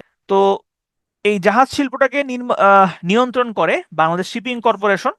এটা প্রতিষ্ঠিত হয় 1972 সালে। এটা সাল খুব একটা ইম্পর্টেন্ট না, নাইস টু নো। বাংলাদেশের জাহাজ নির্মাণ কারখানাগুলোর মধ্যে গুরুত্বপূর্ণ হচ্ছে খুলনা শিপইয়ার্ড, আনন্দ শিপইয়ার্ড এবং হচ্ছে চট্টগ্রাম শিপইয়ার্ড। এদের মধ্যে খুলনা শিপইয়ার্ড হচ্ছে বাংলাদেশের প্রথম জাহাজ নির্মাতা প্রতিষ্ঠান। এখানে এই তথ্যটা ইম্পর্টেন্ট যে খুলনা শিপইয়ার্ড হচ্ছে বাংলাদেশের প্রথম জাহাজ নির্মাতা প্রতিষ্ঠান। আনন্দ শিপইয়ার্ড, এটা হচ্ছে বিদেশে সমুদ্রগামী জাহাজ রপ্তানিকারী প্রথম শিপইয়ার্ড হচ্ছে এই আনন্দ শিপইয়ার্ড। এখানে এই তথ্যটাই হচ্ছে ইম্পর্টেন্ট। তারপরে এখানে ডেনমার্কে এই আনন্দ শিপইয়ার্ড স্টেলা ম্যারিস নামের একটা জাহাজ প্রথমবারের মতো বাংলাদেশ থেকে রপ্তানি করে। এছাড়াও তারা হচ্ছে এনজিয়ান নামের একটা জাহাজও হচ্ছে যুক্তরাজ্যে রপ্তানি করেছে। বাংলাদেশের সব থেকে বড় শিপইয়ার্ড হচ্ছে চট্টগ্রামের শিপইয়ার্ড, ওয়েস্টার্ন মেরিন শিপইয়ার্ড। এটা হচ্ছে বাংলাদেশের সব থেকে বড় শিপইয়ার্ড এবং এটা হচ্ছে চট্টগ্রামের আনোয়ারাতে অবস্থিত। জাহাজ ভাঙা শিল্প, বাংলাদেশ যেরকম জাহাজ শিল্পে ভালো করছে, ঠিক তেমনিভাবে জাহাজ ভাঙা শিল্পেও বাংলাদেশ ভালো করছে। তো এটা আসলে আমাদের জন্য ভালো খবর না, এটা আমাদের জন্য খারাপ খবর। কারণ আম, দুনিয়ার জাহাজগুলো, যত জাহাজ আছে তার প্রায় 38%, তার প্রায় 38% বাংলাদেশে কাটা হয়। তো এটা শুনতে খুব ভালো শোনা গেলেও এটা আসলে ভালো খবর না। কারণ এই জাহাজগুলো যে ভাঙা হচ্ছে এতে করে কিন্তু পরিবেশ দূষণ হচ্ছে। এখন আপনাদের মনে কিন্তু এরকম প্রশ্ন আসতেই পারে যে এই যে এত বড় বড় জাহাজ, এগুলো তো লাভজনক, তাইলে উন্নত দেশগুলো এগুলো কেন করে না? কারণ উন্নত দেশগুলো তারা জানে এগুলো করা ঝুঁকিপূর্ণ, এগুলো পরিবেশের জন্য আসলে ঝুঁকিপূর্ণ এবং মানুষের জীবনের জন্য হুমকি স্বরূপ। বাংলাদেশে তো মানুষের জীবনের কোনো মূল্য নাই, এই কারণে বাংলাদেশে এগুলা করা হয়। মানে বাংলাদেশে আমার কাছে মনে হয় যে ওই যে একটা একটা ইংলিশ মুভি আছে, মুভিটার নাম হচ্ছে মুভিটার নাম মনে হয় হচ্ছে million ways to die in the West, এরকম একটা মনে মুভি আছে হলিউডের। আমি অল্প একটু ক্লিপ দেখেছিলাম। তো আমাদের আমার কাছে মনে হয় যে যে million ways to die in Bangladesh. কারণ বাংলাদেশে আহ, মৃত্যুবরণ করা এত সহজ, মানে এটা মানে কল্পনার বাইরে। আপনি আপনি রাস্তা দিয়ে হাঁটতেছেন, হ্যাঁ, আপনার আপনার মাথায় টুস করে একটা হচ্ছে পাথর পড়ে গেল, আপনি মরে গেলেন। হ্যাঁ, তারপরে ধরেন আপনি আপনি কোনো জায়গায় দিয়ে গাড়ি দিয়ে যাচ্ছেন, মানে আপনার কোনো কোনো দোষই নাই, আপনি গাড়ি দিয়ে সুন্দর যাচ্ছেন, ঠাস করে পিছন দিকে আইসে একটা গাড়ি মেরে দিল আপনাদের, আপনি শেষ। মানে বাংলাদেশে আমরা যে বেঁচে আছি এটা একটা আসলে একটা মিরাকল। তো যাই হোক, তাহলে বাংলাদেশ জাহাজ ভাঙা শিল্প হচ্ছে প্রথম, এটা এটা হচ্ছে পুরেন, এটা গুরুত্বপূর্ণ যে বাংলাদেশ জাহাজ ভাঙা শিল্প হচ্ছে 1 নাম্বার। ওকে, এরপর আসেন চিনি শিল্প। নর্থ বেঙ্গল সুগার মিল, এটা হচ্ছে বাংলাদেশের প্রথম চিনি কল। তবে চিনি শিল্পে বাংলাদেশের সরকারি চিনি কারখানাগুলোর অবস্থান খুব একটা ভালো না। একমাত্র ভালো অবস্থানে রয়েছে কেরু অ্যান্ড কোং, তবে তারা চিনি বানিয়ে ভালো অবস্থানে নাই, তারা হচ্ছে মদ বানিয়ে ভালো অবস্থানে আছে। তো আমার কাছে মনে হয় এটা অনেকে খারাপভাবে দেখতে পারেন, তবে আমার কাছে মনে হয় বাংলাদেশে অ্যালকোহল এটাকে বৈধতা দেওয়া উচিত। কেন বৈধতা দেওয়া উচিত, এটার পিছনে যুক্তি আছে। দেখবেন যে প্রায় সময়ই আপনারা নিউজে দেখবেন যে ভেজাল মদ খেয়ে মানুষ মারা গেছে। তো মদের যদি বৈধতা থাকে বা যদি আপনার হচ্ছে ইয়া থাকে, লাইসেন্স করা থাকে, বা যদি আরো সহজ হয়, তাহলে এই জিনিসগুলো আসলে ঘটবে না এবং এই মৃত্যুবরণগুলো আসলে ঘটবে না। তো যাই হোক, এটা আসলে সরকারের পলিসি। সরকার এখানে আরেকটা পলিসিও আছে, আহ, এই অ্যালকোহলের উপর হচ্ছে প্রচুর পরিমাণে শুল্ক আরোপ করা হয়, প্রচুর পরিমাণে ট্যাক্স আরোপ করা হয়, এটা সরকারের একটা বিশাল আয়। আচ্ছা, বাংলাদেশে এই মুহূর্তে আহ, চিনি ও খাদ্য শিল্প কর্পোরেশনের নিয়ন্ত্রণাধীন চিনি কলের সংখ্যা হচ্ছে 15টা। চিনি কলের সংখ্যা হচ্ছে টোটাল 15টা। ধরেন এই যে ধরেন আমি একটু আগে যে কথাটা বললাম যে আমার কাছে মনে হয় যে উম, এই যে মদ বা অ্যালকোহল এটাকে বৈধতা দেওয়া যেতে পারে। ধরেন আমি যদি কোনো গুরুত্বপূর্ণ কেউ হইতাম, বা এখনো এটা হইতে পারে এরকম, যে আপনারা এখানে কেউ ধরেন আপনারা চাইলেন যে যাক এই তো একটা পাইছি, পিটুয়াকে বিপদে ফেলা যাবে বা এই শাড়ির বাইরে বিপদে ফেলা যাবে, তখন আপনারা কি করলেন, এটা কাট করলেন। কাট করে হচ্ছে যে আপনারা হচ্ছে এটা ইয়ে ছাড়াই দিলেন, হ্যাঁ, আপনারা হচ্ছে ভিডিও ছাড়া দিলেন, এই যে দেখেন এই যে বাংলাদেশের এগুলা হচ্ছে, বাংলাদেশের ক্লাসে হচ্ছে এগুলা শিখায়। হ্যাঁ, আসলে সাংবাদিকরা কিন্তু এইভাবেই আসলে মিসলিডিং যেই শিরোনামগুলো আছে, হেডলাইন গুলো আছে, এইভাবেই হয়। মানে বলে একটা, হ্যাঁ, বলে একটা, হেডলাইনে দেয় আর একটা। যেমন প্রায় এরকম মানে ক্লিক বেট দেয়। যেমন ধরেন ধরেন আমি বললাম যে যে পিটু এর শিক্ষক লাবু ভাই, হ্যাঁ, কি করছে দেখুন ভিডিও সহ। তো এখন আপনার কাছে মনে হয় হাই হাই লাবু ভাই জানি কি করতেছে, তখন আপনি ভিডিওতে আপনি ক্লিক করবেন, ক্লিক করে দেবেন যে লাবু ভাই আসলে কিছু করতেছে না, উনি চেয়ারে বসে ঘুমাচ্ছে। এটাই এটাই হচ্ছে নিউজ। আচ্ছা, দেখেন পাট শিল্প। পাট শিল্প হচ্ছে এখানে গুরুত্বপূর্ণ হইল আহ, বাংলাদেশের ডক্টর মোবারক আহমেদ খান, তিনি এই পাট থেকে এক ধরনের পলিথিনের বিকল্প হিসেবে একটা জিনিস তিনি সাবস্টিটিউট তিনি হচ্ছে তৈরি করেছেন, যেটার নাম হচ্ছে সোনালী ব্যাগ। এবং এটা এখন কিন্তু বাণিজ্যিক ভাবেও আম, তৈরি হচ্ছে এবং এই কারণে তাকে হচ্ছে স্বাধীনতা পুরস্কারে ভূষিত করা হয়েছে। বাংলাদেশ মেশিন টুলস কারখানা, এই মেশিন টুলস কারখানা এখানে হচ্ছে আপনার এটা এটা এখানে হচ্ছে মিলিটারিদের জন্য বিভিন্ন হচ্ছে আম, জুতা, তারপরে হচ্ছে বিভিন্ন টুলস টুলস তৈরি হয়। এবং বাংলাদেশে একমাত্র অস্ত্র নির্মাণ কারখানাও গাজীপুরে অবস্থিত। অস্ত্র নির্মাণ কারখানা শুনে আমার খুশি হয়ে যায় না যে বাংলাদেশ অস্ত্র নির্মাণ করে, বাট আসলে ওইরকম না, অস্ত্র নির্মাণ করে না এখানে, অস্ত্র আপনার হচ্ছে যে আহ, মেরামত হয় আর কি। হ্যাঁ, যে এখানে কোনো একটা অস্ত্র হয়তো কোনো জায়গা দিয়ে একটু ঝামেলা হয়েছে, এটা এখানে আইসা হচ্ছে ঠিকঠাক করা হয়, এতটুকুই। আচ্ছা, পর্যটন শিল্প। বাংলাদেশ পর্যটন শিল্প যেই মন্ত্রণালয়ের আন্ডারে নিয়ন্ত্রিত হয় সেটা হচ্ছে বেসামরিক বিমান পরিবহন ও পর্যটন মন্ত্রণালয়। বেসামরিক বিমান পরিবহন ও পর্যটন মন্ত্রণালয়।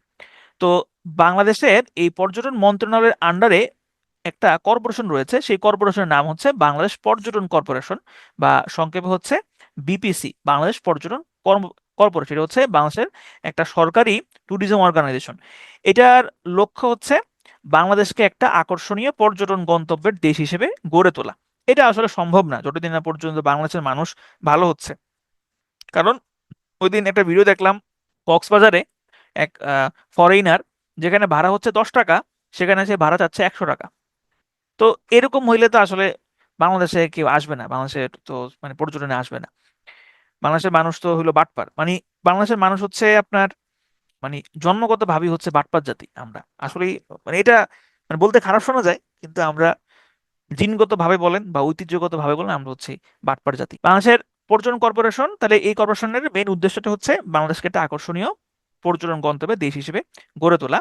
আর বাংলাদেশের পর্যটন বোর্ড, বাংলাদেশের পর্যটন বোর্ডের কাজটা হচ্ছে বাংলাদেশের পর্যটন নিয়ে মার্কেটিং করা। তাহলে দেখেন দুইটার কাজ কিন্তু ভিন্ন ভিন্ন। একটা হচ্ছে বাংলাদেশ ট্যুরিজম বোর্ড, এটার কাজ হচ্ছে প্রমোটিং এন্ড মার্কেটিং, মার্কেটিং করা এবং হচ্ছে প্রমোশন করা। আর একটা হচ্ছে বাংলাদেশ পর্যটন কর্পোরেশন, এদের কাজ হচ্ছে বাংলাদেশকে একটা আকর্ষণীয় পর্যটন গন্তব্যের দেশ হিসেবে গড়ে তোলা। প্লাস্টিক শিল্প। বাংলাদেশের এখানে প্লাস্টিক শিল্পের যাত্রা শুরু হয় একটা সাল দেওয়া আছে, এটা প্রয়োজন নাই, এখানে প্রয়োজন যেটা সেটা হচ্ছে বাংলাদেশের প্লাস্টিক শিল্প নগরী স্থাপিত হবে ঢাকার কেরানীগঞ্জে। এতটুকু জানলে হচ্ছে চলবে। চলেন চলেন আমরা একটু রিক্যাপ করে আসি, আমরা কি কি জিনিস আসলে এখানে দেখলাম। আমরা রিক্যাপটা করব পোশাক শিল্প থেকে। আমরা একটু রিক্যাপ করি, না এগুলো তো মনে হয় রিক্যাপ করছি। আমরা রিক্যাপটা করব হচ্ছে ওষুধ শিল্প থেকে। ওষুধ শিল্প, বাংলাদেশের 157টা দেশে হচ্ছে ঔষধ রপ্তানি করে। বেশি ঔষধ রপ্তানি করে মায়ানমারে, দ্বিতীয় সর্বোচ্চ হচ্ছে শ্রীলঙ্কা। বাংলাদেশ ঔষধ শিল্পে মেধাস্বত্ব ছাড় পাবে হচ্ছে 2029 সাল পর্যন্ত। ঔষধ শিল্প পার্ক এটা গড়ে উঠছে মুন্সিগঞ্জের গজারিয়াতে।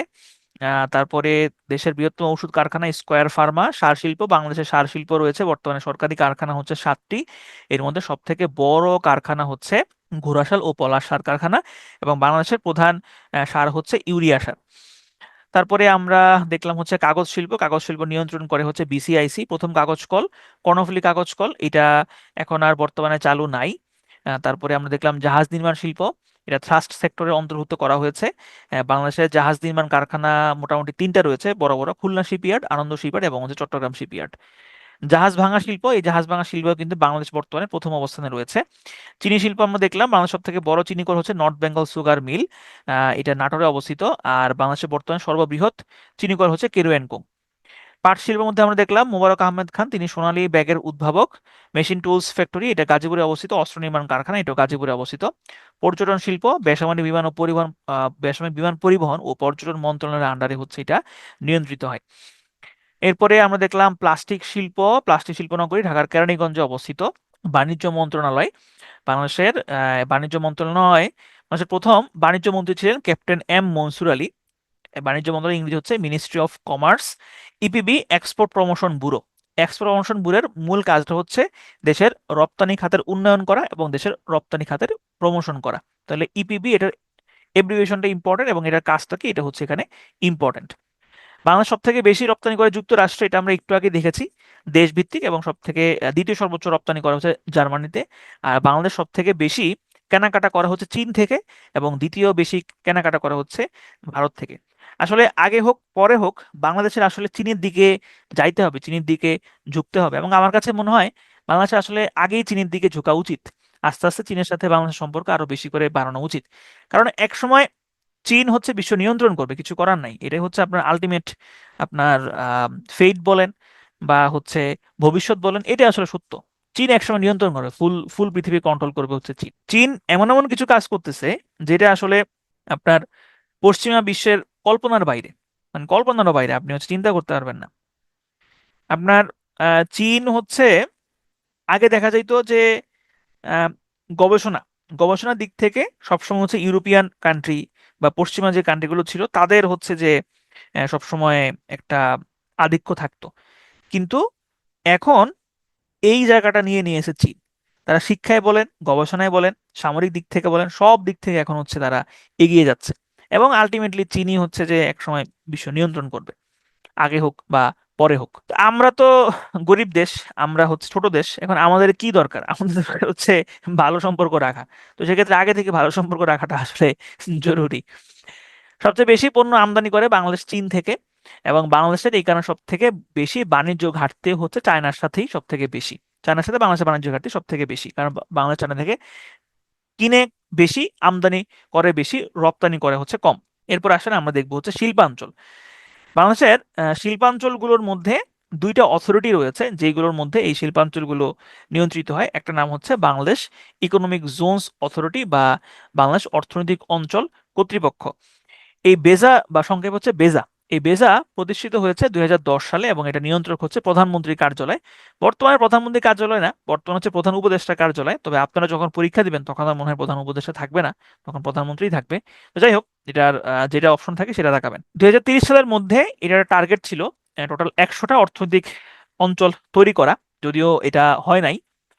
এগুলো এগুলো প্রয়োজন নাই, এখানে জাস্ট হচ্ছে এব্রিভিয়েশনটা গুরুত্বপূর্ণ, আর কবে প্রতিষ্ঠিত হয়েছে এটা গুরুত্বপূর্ণ। বাংলাদেশের এই বেজার আন্ডারে কিছু অর্থনৈতিক অঞ্চল প্রতিষ্ঠা করা হয়েছে। এর মধ্যে জাপানের বিনিয়োগে এসইজেড, এসইজেড, এসইজেড মানে হচ্ছে স্পেশাল ইকোনমিক জোন। এই স্পেশাল ইকোনমিক জোন জাপানের বিনিয়োগে তৈরি হচ্ছে নারায়ণগঞ্জের 2500-এ।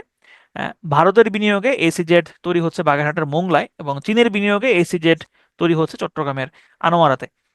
দেশের সর্ববৃহৎ অর্থনৈতিক অঞ্চল বা যেটা নাম হচ্ছে ন্যাশনাল স্পেশাল ইকোনমিক জোন, এটা দুইটা জেলা মিলে তৈরি হয়েছে। একটা হইলো চট্টগ্রাম এবং আরেকটা হচ্ছে ফেনী। এই দুইটা জেলার দুইটা উপজেলা মিরসরাই এবং সীতাকুণ্ড, আর চট্টগ্রামের মিরসরাই এবং সীতাকুণ্ড আর ফেনীর হচ্ছে সোনাগাজী, এই তিনটা উপজেলা মিলে দেশের সর্ববৃহৎ অর্থনৈতিক অঞ্চল তৈরি হয়েছে, যেটা প্রায় 30,000 একর। তো এটার শুরুতে নাম ছিল বঙ্গবন্ধু শেখ মুজিব শিল্পনগর, তবে বর্তমানে এই নামটা নাই, বর্তমানে নাম হচ্ছে এনএসইজেড বা ন্যাশনাল স্পেশাল ইকোনমিক জোন। এটা হচ্ছে ইকোনমিক জোন। এখানে আপনি হচ্ছে দেশীয় যে কোম্পানিগুলো আছে তারাও এখানে কারখানা করতে পারবে, বিদেশি কোম্পানিগুলো এখানে চাইলে কারখানা করতে পারবে। তো এটার বাইরে আরেকটা অঞ্চল রয়েছে যেটাকে বলা হয় ইপিজেড বা export processing zone. Export processing zone মানে হচ্ছে এখানে কেবল এক্সপোর্ট ওরিয়েন্টেড, এক্সপোর্ট টার্গেট করে যেসব পণ্য উৎপাদন হবে সেগুলো কেবল হচ্ছে এই ইপিজেডে থাকবে। তো বাংলাদেশের এই ইপিজেড নিয়ন্ত্রণকারী যে প্রতিষ্ঠান সেটার নাম হচ্ছে BEPZA, Bangladesh export processing zone authority. বাংলাদেশে এখন পর্যন্ত টোটাল ইপিজেড এর সংখ্যা হচ্ছে 10টা। এই জিনিসটা একটু খেয়াল করেন। আমি বললাম বাংলাদেশে ইপিজেড আছে মোট 10টা, তবে এটার মধ্যে সরকারি হচ্ছে 8টা এবং বেসরকারি হচ্ছে 2টা। তাহলে যদি প্রশ্ন আসে এই মুহূর্তে বাংলাদেশের সরকারি ইপিজেড সংখ্যা কত, সেক্ষেত্রে হবে হচ্ছে 8টা। আর যদি বলা হয় মোট কয়টা, সেক্ষেত্রে হবে হচ্ছে 10টা। বাংলাদেশের প্রথম সরকারি ইপিজেড প্রতিষ্ঠিত হয়েছে চট্টগ্রামের পতেঙ্গাতে, সালটা প্রয়োজন নাই। বাংলাদেশের ইপিজেড গুলোর রক্ষণাবেক্ষণ বা নিয়ন্ত্রণকারী যে প্রতিষ্ঠান সেটার নাম হচ্ছে বেবজা, একটু আগে বলেছিলাম। আর বাংলাদেশের আরো 3টা সরকারি ইপিজেড এর অনুমোদন দেওয়া হয়েছে। এর মধ্যে এই 3টা, সরি, প্রস্তাব করা হয়েছে। এর মধ্যে 3টা হচ্ছে গাইবান্ধা, যশোর এবং হচ্ছে পটুয়াখালী। এই 3টা জায়গার মধ্যে পটুয়াখালীতে একটা ইপিজেড এখন নির্মাণ হচ্ছে, কারণ পটুয়াখালীতে অনুমোদন দেওয়া হয়েছে। তাহলে যদি প্রশ্ন আসে এরকম যে বাংলাদেশের পরবর্তী ইপিজেড তৈরি হবে কোথায় বা তৈরি হচ্ছে কোথায়, সেক্ষেত্রে কিন্তু উত্তর হবে পটুয়াখালীতে। এবং যদি তৈরি হয় তাহলে এটা হবে আয়তনের দিক থেকে সব থেকে বড় ইপিজেড। দেশের একমাত্র কৃষি ভিত্তিক ইপিজেড হচ্ছে উত্তরা ইপিজেড বা যেটা নীলফামারী জেলাতে অবস্থিত। বাংলাদেশের বেসরকারি ইপিজেড 2টা, তবে এর মধ্যে একটা চালু হয় নাই, একটা খালি পড়ে আছে, আর আরেকটা এখনো চালু আছে। যেটা চালু আছে এটা হচ্ছে কোরিয়ার ইয়ং ওয়ান গ্রুপের, সাউথ কোরিয়ার একটা প্রতিষ্ঠান, যারা হচ্ছে এই পুরো ইপিজেডটাই পরিচালনা করে। এবং বাংলাদেশের পোশাক রপ্তানির দিক থেকে সবসময় 1 নম্বরে থাকে হচ্ছে ইয়াং ওয়ান গ্রুপ। তো আরেকটা ইপিজেড হচ্ছে রাঙ্গুনিয়া ইপিজেড, এটা হচ্ছে অনুমোদন দেওয়া হয়েছিল কিন্তু এটা এখনো চালু হয় নাই। তাহলে আয়তনের সর্ববৃহৎ ইপিজেড হচ্ছে কোরিয়ান ইপিজেড। সর্বশেষ ইপিজেড হচ্ছে এখন বর্তমানে যে ইপিজেড গুলো রানিং আছে এগুলোর মধ্যে সর্বশেষ ইপিজেড হচ্ছে চট্টগ্রামের কর্ণফুলীতে অবস্থিত কর্ণফুলী ইপিজেড। ওকে, এরপর আসেন বাংলাদেশ বিনিয়োগ উন্নয়ন কর্তৃপক্ষ বা বিডা। তার মানে এরা হচ্ছে কিভাবে বিনিয়োগ আনা যায় এটা নিয়ে হচ্ছে কাজ করবে। এবং এই বিনিয়োগ উন্নয়ন কর্তৃপক্ষেরই চেয়ারম্যান হচ্ছেন আশিক চৌধুরী। চেয়ারম্যান হচ্ছেন আশিক চৌধুরী, ঠিক আছে। তো বাংলাদেশের হচ্ছে এখন এই যে আপনার এই যে পানগাঁও টার্মিনাল, তারপরে কি যেন আরেকটা, এই যে লালদিয়া টার্মিনাল, এটা বলা হচ্ছে যে এটা বিদেশিদেরকে দিয়ে দেওয়া হয়েছে। হ্যাঁ, বিদেশিদেরকে হচ্ছে যে আপনার চুক্তি করা হয়েছে। এখানে কিছু আছে সত্য, কিছু আছে অর্ধসত্য। ব্যাপারটা হচ্ছে কি, এই যে চুক্তিগুলা, ব্যাপারটা এরকম না যে এগুলা এই এখনকার যে সরকার, এই সরকার আইসাই করছে, বাট এরকম না। এগুলার চুক্তির যে শুরুটা, এটা করছে কিন্তু গত সরকার, মানে গত আওয়ামী লীগ সরকারের আমলেই হচ্ছে এই চুক্তিগুলো আসলে শুরু হয়। মানে যে আমরা এই প্রক্রিয়াগুলো শুরু হয়, সেগুলো সম্পন্ন করছে আইসা এই অন্তর্বর্তীকালীন সরকার। মানে এটা সম্পূর্ণভাবে অন্তর্বর্তীকালীন সরকার আসলে এখানে কোনো ইয়া নাই। ক্রেডিটটা এরকম না যে, তবে তারা কিছু ক্রেডিট নিচ্ছে, অন্তর্বর্তীকালীন সরকার মনে হচ্ছে যেন এটা তাদেরই ক্রেডিট, তারাই এগুলা করছে। যেমন ধরেন হচ্ছে এই যে আপনার উম, কিছু কিছু প্রকল্প আছে যেগুলা কিন্তু শুরু করছিল গত সরকার, কিন্তু অন্তর্বর্তী সরকার আইসা ওইগুলা শেষ করছে, কিন্তু এটার ক্রেডিট হয়ে গেছে হচ্ছে তাদের আর কি। তো যাই হোক, এখানে মেইন ব্যাপারটা হচ্ছে এই যে বন্দর নিয়ে যে ইস্যুটা, আমার কাছে মনে হয় এটা ভালো হয়েছে, এটা খারাপ হয় নাই। বন্দরদের এখানে বিদেশিদের দিয়ে দিছে বলতে আসলে এইখানে আপনারা যদি একটু সার্চ করে দেখেন, যে প্রতিষ্ঠানগুলোকে এই বন্দরগুলো দেওয়া হয়েছে, তারা বিশ্বের বিভিন্ন জায়গাতে বিভিন্ন বড় বড় বন্দর তারা চালায়। জাপান, ডেনমার্ক, অস্ট্রেলিয়া, বিভিন্ন জায়গায় এরা বড় বড় প্রতিষ্ঠানগুলো এরা চালায়, বড় বড় বন্দরগুলো এরা চালায়। তো তার মানে কি তাদের ওগুলা তারা কিনে নিছে, তারা এগুলো দিয়ে দিছে, বাট আসলে ওরকম না। এখন কথা হচ্ছে যে এগুলা বিভিন্ন কারণ হচ্ছে এই চুক্তিগুলো আসলে প্রকাশিত হয় না। অর্থাৎ বিভিন্ন দেশে যে এদের বন্ধুগুলো চুক্তি আছে, ওই ওই চুক্তিগুলো আসলে পাবলিকের সামনে কখনো আসে নাই, বিভিন্ন কারণে আসে না। তো বাংলাদেশের ক্ষেত্রেও সেম জিনিসটা হয়েছে, বাংলাদেশের ক্ষেত্রে এটা আসে নাই কিন্তু সমস্যা হচ্ছে যে এগুলা শুরু করেছিল আওয়ামী লীগ সরকারই, বন্দরের ইফিসিয়েন্সি বাড়ানোর জন্য এগুলা করা হয়েছিল, কিন্তু এখন দোষটা পড়ে গেছে অন্তর্বর্তীকালীন সরকারের উপরে। আচ্ছা, যাই হোক, বাংলাদেশের বিনিয়োগ উন্নয়ন কর্তৃপক্ষ বা হচ্ছে BIDA, Bangladesh investment Bangladesh investment development authority বা সংক্ষেপে হচ্ছে বিডা, এটার কার্যালয় হচ্ছে আগারগাঁওয়ে অবস্থিত। এই বিনিয়োগ বোর্ডের প্রধান হচ্ছে প্রধান উপদেষ্টা, এবং বোর্ডের চেয়ারম্যান হচ্ছে আশিক চৌধুরী। আশিক চৌধুরী খুব ভালো প্রেজেন্টার, তিনি খুব ভালো একটা প্রেজেন্টেশন দিয়েছেন, কিন্তু শুধু প্রেজেন্টেশন দিয়ে আসলে চিরা ভিজে না, চিরা ভিজানোর জন্য হচ্ছে অনেক কিছু দরকার হয়। তো সেই চিরা ভিজানোর জন্য কোনো কিছু যেহেতু নাই, এই কারণে আসলে বাংলাদেশে বিনিয়োগ আসবে না। কারণ হচ্ছে বাংলাদেশের ইজ অফ ডুইং বিজনেসের দিক থেকে বাংলাদেশ সবসময় 160-এর বাইরে থাকে। তো যখন কে একজন বিনিয়োগ করে, কোন একটা বিনিয়োগকারী যখন বিনিয়োগ করে, তখন সে এই সূচকগুলো দেখে বিনিয়োগ করে যে এই দেশটার আসলে অবস্থা কি, কি অবস্থায় আছে। এবং যতদিন না পর্যন্ত কোনো স্টেবল সরকার কোনো দেশে না আসছে, ততদিন পর্যন্ত কোনো বিনিয়োগ আসলে আসে না, স্বাভাবিকভাবেই আসে না। কারণ এই সরকার তো কোনো এই সরকার কখনো পড়ে যায় কোনো ঠিক আছে, নির্বাচিত সরকার সে মোটামুটি স্টেবল থাকবে, 5 বছর থাকবে, এটা মোটামুটি একটা গ্যারান্টি আছে। তো বাংলাদেশে বিনিয়োগ তখনই বাড়বে যখন হচ্ছে বাংলাদেশের আমলাতান্ত্রিক জটিলতাগুলো দূর হবে, বাংলাদেশের অবকাঠামো খাতগুলো হচ্ছে ভালো থাকবে, এবং বাংলাদেশে খুব সহজেই বিদ্যুতের চাহিদা উম, মেটানো যাবে, তারপরে গ্যাস সংকট থাকবে না, তখনই হচ্ছে বাংলাদেশে আসলে বিনিয়োগ বাড়বে, এছাড়া আসলে সম্ভব না। ওকে, এরপর আসেন বন্দর। বাংলাদেশে টোটাল 3টা সমুদ্র বন্দর রয়েছে। এই 3টা বন্দরের মধ্যে রয়েছে চট্টগ্রাম বন্দর। চট্টগ্রাম হচ্ছে বাংলাদেশের একমাত্র একমাত্র না, প্রথম এবং বৃহত্তম সমুদ্র বন্দর, যেটা হচ্ছে কর্ণফুলী নদীর মোহনায় অবস্থিত। চট্টগ্রাম বন্দরটা কিন্তু এটা বাংলাদেশ যখন তৈরি হয় বা বাংলাদেশ যখন স্বাধীন হয় তারও আগে হচ্ছে চট্টগ্রাম বন্দর, সেই ব্রিটিশ আমল থেকে হচ্ছে চট্টগ্রাম বন্দর এখানে আছে।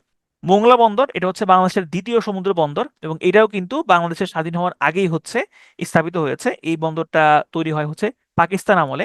এটা বাগেরহাটের রামপালে অবস্থিত, পশুর নদীর তীরে বাগেরহাটের রামপালে অবস্থিত। পায়রা বন্দর, এই বন্দরটা হচ্ছে স্বাধীন বাংলাদেশের প্রথম সমুদ্র বন্দর। তাহলে এখানে যদি প্রশ্ন আসে যে স্বাধীন বাংলাদেশের প্রথম সমুদ্র বন্দর কোনটা, সঠিক উত্তর হবে হচ্ছে পায়রা বন্দর, ঠিক আছে। এবং এটা আন্ধারমানিক নদীর তীরে পটুয়াখালীর কলাপাড়াতে হচ্ছে অবস্থিত। বাংলাদেশের খনিজ সম্পদ সমূহের মধ্যে আমরা একটু দেখবো, আমরা একদম শেষ দিকে চলে আসছি, খুব বেশি করে আর হচ্ছে আপনাদেরকে রাখবো না। বাংলাদেশের প্রধান খনিজ সম্পদ হচ্ছে প্রাকৃতিক গ্যাস। প্রাকৃতিক গ্যাস বাংলাদেশের প্রধান খনিজ সম্পদ, এবং এই সম্পদটা দিন দিন আসলে শেষ হয়ে যাচ্ছে। বাংলাদেশের প্রথম গ্যাস ক্ষেত্র আবিষ্কৃত হয়েছে 1955 সালে সিলেটের হরিপুরে। এবং উত্তোলন শুরু হয় তার 2 বছর পরে 1957 সালে। এই দুইটা সালই হচ্ছে খুব গুরুত্বপূর্ণ। বাংলাদেশে বর্তমানে গ্যাস ক্ষেত্রের সংখ্যা রয়েছে 30টা। তবে এখানে ছোট্ট একটা কিন্তু আছে, কিন্তুটা হচ্ছে প্রতি বছর ডিসেম্বর মাসে হচ্ছে ইকোনমিক রিভিউ প্রকাশিত হয়। সর্বশেষ প্রকাশিত হয়েছে 2024 সালের ইকোনমিক রিভিউ। তার মানে আগামী মাসে 2024 সালের 2025 সালের ইকোনমিক রিভিউটা প্রকাশিত হবে। সেইটা অনুযায়ী প্রাকৃতিক গ্যাস ক্ষেত্র কয়টা আমরা সেটা নির্ধারণ করব। তবে আনঅফিসিয়ালি এখন বর্তমানে মোট গ্যাস ক্ষেত্রের সংখ্যা হচ্ছে 30টা। তবে ইকোনমিক রিভিউ অনুযায়ী এখন বর্তমানে গ্যাস ক্ষেত্রের সংখ্যা হচ্ছে 29টা। তো আমি বলবো আপাতত এইটা আপনারা পড়েন না, এটা আপনারা স্কিপ করতে পারেন আপাতত। সাম্প্রতিকে যখন ক্লাস করানো হবে তখন এটা জানিয়ে দেওয়া হবে, কারণ আমরা ইকোনমিক রিভিউ পেয়ে যাবো আগামী মাসে। বাংলাদেশের সব থেকে বড় গ্যাস ক্ষেত্র হচ্ছে তিতাস তিতাস গ্যাস ক্ষেত্র। এটা হচ্ছে গ্যাসের মজুদের দিক থেকে। বিবিয়ানা গ্যাস ক্ষেত্র হচ্ছে আয়তনের দিক থেকে সব থেকে বড়। আর দিনের মধ্যে সব থেকে বেশি উত্তোলন করা হয় এই বিবিয়ানা গ্যাস ক্ষেত্র থেকেই। বাংলাদেশের এই যে গ্যাস, এই গ্যাস শক্তিটা সব থেকে বেশি ব্যবহার করা হয় বিদ্যুৎ উৎপাদনে। প্রায় অর্ধেকের মতো গ্যাস যায় হচ্ছে বিদ্যুৎ উৎপাদনে। তার মানে বাংলাদেশের যে গ্যাসের সংকট হচ্ছে দিন দিন, এটা কিন্তু আহ, প্রত্যক্ষভাবে হোক বা পরোক্ষভাবে হোক বিদ্যুতের উপর একটা প্রভাব তৈরি করবে। বাংলাদেশের গ্যাস ক্ষেত্রের মধ্যে উপকূলীয় গ্যাস ক্ষেত্র রয়েছে দুইটা, একটা হচ্ছে সাঙ্গু এবং আরেকটা হচ্ছে কুতুবদিয়া। এই দুইটা হচ্ছে বাংলাদেশের উপকূলীয় গ্যাস ক্ষেত্র। এবং বাংলাদেশের যে গ্যাস ক্ষেত্র বা গ্যাস ক্ষেত্র, নতুন নতুন গ্যাস ক্ষেত্র খোঁজা, এই খোঁজার জন্য বাংলাদেশকে টোটাল 23টা ব্লকে ভাগ করা হয়েছে। পুরো বাংলাদেশের যে স্থলভাগ এটাকে টোটাল 23টা ব্লকে ভাগ করা হয়েছে। এই ব্লকগুলো কি কি এগুলো প্রয়োজন নাই, জাস্ট 23টা ব্লক আছে, এটা জানলেই চলবে। আচ্ছা, এরপর আসেন যে বাংলাদেশের যে প্রাকৃতিক গ্যাস, এই গ্যাসের মধ্যে মিথেনের পরিমাণ হচ্ছে সব থেকে বেশি, 95% থেকে হচ্ছে 99%। আর এর মধ্যে একটা টার্ম আছে সিএনজি। যদি আমরা সিএনজি বলতে ওই যে 3 চাক্কার বাহনটাকে বুঝি, কিন্তু সিএনজি বলতে আসলে বোঝানো হয় হচ্ছে কম্প্রেসড ন্যাচারাল গ্যাস। কিন্তু ওইটা যেহেতু সিএনজি চালিত, এই কারণে আমরা ওটাকে সিএনজি বলি। এমনিতে আসলে ওইটা হচ্ছে অটো রিক্সা, সিএনজি চালিত অটো রিক্সা আর কি। তো যাই হোক, বাংলাদেশের পেট্রো বাংলা হচ্ছে তেল গ্যাস খোঁজ করা বা তেল গ্যাস অনুসন্ধান করা, খনিজ সম্পদ অনুসন্ধান করার ক্ষেত্রে বাংলাদেশের সব থেকে সর্বসর্বা যে প্রতিষ্ঠান সেটা হচ্ছে পেট্রো বাংলা। এবং পেট্রো বাংলার আন্ডারে আরো কিছু প্রতিষ্ঠান রয়েছে যারা এই বিভিন্ন কাজগুলো করে। তো এর মধ্যে একটা রয়েছে বাপেক্স। বাপেক্স হচ্ছে তেল গ্যাসের অনুসন্ধানের দিক থেকে সব থেকে সফল কোম্পানি। এটা যদি এখানে এই তথ্যটা নাই, এটা জাস্ট নাইস টু নো। তাহলে এটা জাস্ট এখানে এতটুকু পড়লেই চলবে যে পেট্রো বাংলা হচ্ছে বাংলাদেশের তেল গ্যাস এবং খনিজ সম্পদ অনুসন্ধানে এবং তাদের উন্নয়ন সংক্রান্ত কর্মকাণ্ড হচ্ছে পরিচালনা করে। ওকে, কয়লা। বাংলাদেশের দ্বিতীয় গুরুত্বপূর্ণ খনিজ সম্পদ হচ্ছে কয়লা। এখন পর্যন্ত টোটাল 5টা কয়লা খনি বাংলাদেশে আবিষ্কৃত হয়েছে। টোটাল 5টা কয়লা ক্ষেত্র আবিষ্কৃত হয়েছে। এর মধ্যে সর্বপ্রথম আবিষ্কৃত হয় 1959 সালে। তাহলে 1955 সালে হচ্ছে প্রথম গ্যাস ক্ষেত্র আবিষ্কার। এরপরে 57 সালে হচ্ছে উত্তোলন শুরু হয়। আর তার ঠিক 2 বছর পরে হচ্ছে বাংলাদেশে কয়লা ক্ষেত্র আবিষ্কৃত হয়। বাংলাদেশের সব থেকে বড় আয়তনের দিক থেকে বড় কয়লা খনি হচ্ছে রংপুরের খালাসপিরে অবস্থিত। আর মজুদের দিক থেকে সব থেকে বৃহত্তম হচ্ছে জয়পুরহাটের জামালগঞ্জের কয়লা খনি, কয়লা ক্ষেত্র। আচ্ছা, এগুলা হচ্ছে নাইস টু নো। জলবিদ্যুৎ কেন্দ্র। বাংলাদেশের একমাত্র জলবিদ্যুৎ কেন্দ্র রয়েছে কাপ্তাইতে। এটা 1962 সালে হচ্ছে স্থাপন করা হয়। তৎকালীন পাকিস্তান সরকার হচ্ছে এটা তৈরি করে, এবং এটা তৈরি করতে গিয়ে চাকমাদের একটা বিশাল অংশ, চাকমা একটা বিশাল আম, জনগোষ্ঠী হচ্ছে এই কাপ্তাই লেকের নিচে তারা হচ্ছে ডুবে যায়। এমনকি চাকমা রাজার যে উম, রাজপ্রাসাদ সেটাও কিন্তু এই ইয়ার নিচে আছে, এই হচ্ছে আপনার কি বলে কাপ্তাই লেকের নিচে আছে। মানে চাকমা রাজা তখন হচ্ছে টাকা খাইছিল, পাকিস্তান থেকে টাকা খেয়ে সে হচ্ছে যে এই এই কাজটা করছে। হ্যাঁ, তো চাকমা রাজাকে ঠিকই কিন্তু পাকিস্তান সরকার পাকিস্তানে নিয়ে গেছে, কিন্তু এইদিকে অনেক চাকমাদেরই জনজীবন এবং অনেক চাকমাই হচ্ছে মৃত্যুবরণ করেছে। তো যাই হোক, তাহলে কাপ্তাই লেকের আসলে তৈরি হওয়াটা খুব একটা সুখকর কোনো জিনিস। তাহলে বাংলাদেশের একমাত্র জলবিদ্যুৎ কেন্দ্র এটা হচ্ছে কাপ্তাইতে অবস্থিত। কেন কাপ্তাইতে হইলো, কেন এখানে হইলো? কারণ হচ্ছে কর্ণফুলী হচ্ছে খরস্রোতা। বিদ্যুৎ উৎপাদনের জন্য খরস্রোতা নদী লাগবে, এবং এই কর্ণফুলীর নদীটা হচ্ছে খরস্রোতা, এই কারণে হচ্ছে এখানে জলবিদ্যুৎ কেন্দ্র স্থাপন করা গিয়েছে। এবং এটা হচ্ছে বাংলাদেশের জন্য খুবই সেনসিটিভ একটা জায়গা। যদি কোনো কারণে মায়ানমার এবং ভারতের সাথে বাংলাদেশ যুদ্ধ লাগে, তাহলে এই কাপ্তাই জলবিদ্যুৎ কেন্দ্র হবে একটা হট টার্গেট। এখান থেকে টুস করে একটা বোমা ফেললেই মোটামুটি আহ, অল্প সময়ের মধ্যেই পুরা চট্টগ্রাম শহর ডুবে যাবে। আচ্ছা, এখানে কিন্তু এই সালটা ইম্পর্টেন্ট, হ্যাঁ, এই সালটা কিন্তু ইম্পর্টেন্ট আছে। দেশের প্রথম কয়লা চালিত বিদ্যুৎ কেন্দ্র হচ্ছে দিনাজপুরের বড়পুকুরিয়া বড়পুকুরিয়া বিদ্যুৎ কেন্দ্র, যে হচ্ছে প্রথম কয়লা চালিত বিদ্যুৎ কেন্দ্র। বাংলাদেশের প্রথম সৌর বিদ্যুৎ প্রকল্প চালু হয় হচ্ছে নরসিংদী জেলাতে। বাংলাদেশে এই মুহূর্তে টোটাল তিনটা বায়ু বিদ্যুৎ প্রকল্প রয়েছে। চট্টগ্রাম, কক্সবাজার এবং হচ্ছে ফেনী, এই তিনটা জায়গাতে বায়ু বিদ্যুৎ প্রকল্প রয়েছে। এর মধ্যে সব থেকে বড় বায়ু বিদ্যুৎ প্রকল্পটা হচ্ছে কক্সবাজারের কুরুশকুলে অবস্থিত, যেটার ক্ষমতা হচ্ছে, উৎপাদন ক্ষমতা হচ্ছে 60 মেগাওয়াট। আর দেশের সব থেকে বড় সৌর বিদ্যুৎ কেন্দ্র হচ্ছে গাইবান্ধা জেলার সুন্দরগঞ্জে অবস্থিত তিস্তা সোলার লিমিটেড। এই দুইটা স্লাইড খুব ইম্পর্টেন্ট, একটা হচ্ছে বড় সৌর বিদ্যুৎ কেন্দ্রের স্লাইড এবং আরেকটা হচ্ছে এই বড়, সব থেকে বড় উইন্ড মিল বা বায়ু কল বা বায়ু বিদ্যুৎ প্রকল্পের স্লাইড। ওকে, এখন আসেন আমরা কিছু হচ্ছে গুরুত্বপূর্ণ আম, প্রকল্প দেখব। এর মধ্যে শুরুতে হচ্ছে পায়রা তাপ বিদ্যুৎ কেন্দ্র। মনে রাখবেন, যেখানে আপনি এই তাপ বিদ্যুৎ শব্দটা দেখবেন, আপনাকে বুঝে নিতে হবে এটা আসলে কয়লা চালিত, মানে এই বিদ্যুৎ কেন্দ্রটা হচ্ছে কয়লা দিয়ে চলে। তো পায়রা তাপবিদ্যুৎ কেন্দ্র এটা হচ্ছে বাংলাদেশের সব থেকে বড় তাপবিদ্যুৎ কেন্দ্র, বৃহত্তম তাপবিদ্যুৎ কেন্দ্র হচ্ছে পায়রা তাপবিদ্যুৎ কেন্দ্র। এটা উৎপাদন ক্ষমতা হচ্ছে 1320 মেগাওয়াট। সহায়তাকারী দেশ হচ্ছে চীন। এখানে গুরুত্বপূর্ণ জিনিসটা হচ্ছে যে এই পায়রা তাপ বিদ্যুৎ কেন্দ্রটা কোথায় অবস্থিত। পায়রা তাপ বিদ্যুৎ কেন্দ্র পটুয়াখালীতে অবস্থিত, আন্ধারমানিক নদীর তীরে। উৎপাদন ক্ষমতা খুব একটা ইম্পর্টেন্ট না, নাইস টু নো, তবে এটা তৈরি করতে আমাদের কে সাহায্য করেছে এটা ইম্পর্টেন্ট। তাহলে চীন হচ্ছে এটা আমাদেরকে সাহায্য করেছে। মাতারবাড়ি তাপ বিদ্যুৎ কেন্দ্র, এটাও হচ্ছে কয়লা ভিত্তিক। এটা কক্সবাজারের মহেশখালীতে অবস্থিত এবং এইটা তৈরিতে আমাদেরকে সহায়তা করেছে জাপান এবং সিঙ্গাপুর। রামপাল, সুন্দরবনের কাছে অবস্থিত রামপাল তাপবিদ্যুৎ কেন্দ্র বা রামপাল বিদ্যুৎ কেন্দ্র, এইটা হচ্ছে বাগেরহাটের পশুর নদীর তীরে অবস্থিত। এবং এইটা সহায়তাকারী দেশ মুখস্থ করতে হবে না, জাস্ট এটা জানলেই চলবে যে রামপালটা কোন জায়গাতে অবস্থিত।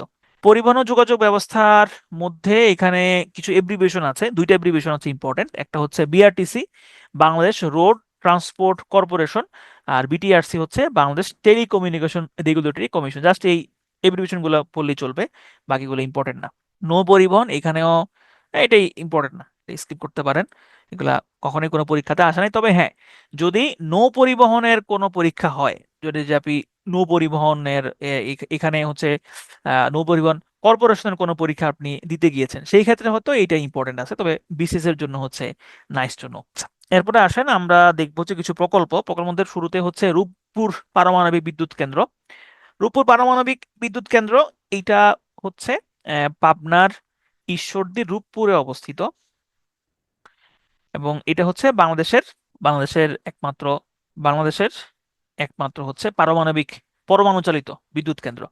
উৎপাদন ক্ষমতা 2400 মেগাওয়াট। এটা নিয়ে আসলে বিতর্ক আছে যে এটা আমাদের মতো একটা ছোট দেশে পারমাণবিক বিদ্যুৎ কেন্দ্র তৈরি করা উচিত হয়েছে কিনা, বা উচিত হইলেও আসলে এটা কতটুকু যুক্তিযুক্ত, এটা নিয়ে বিভিন্ন কথাবার্তা আছে, বিতর্ক আছে।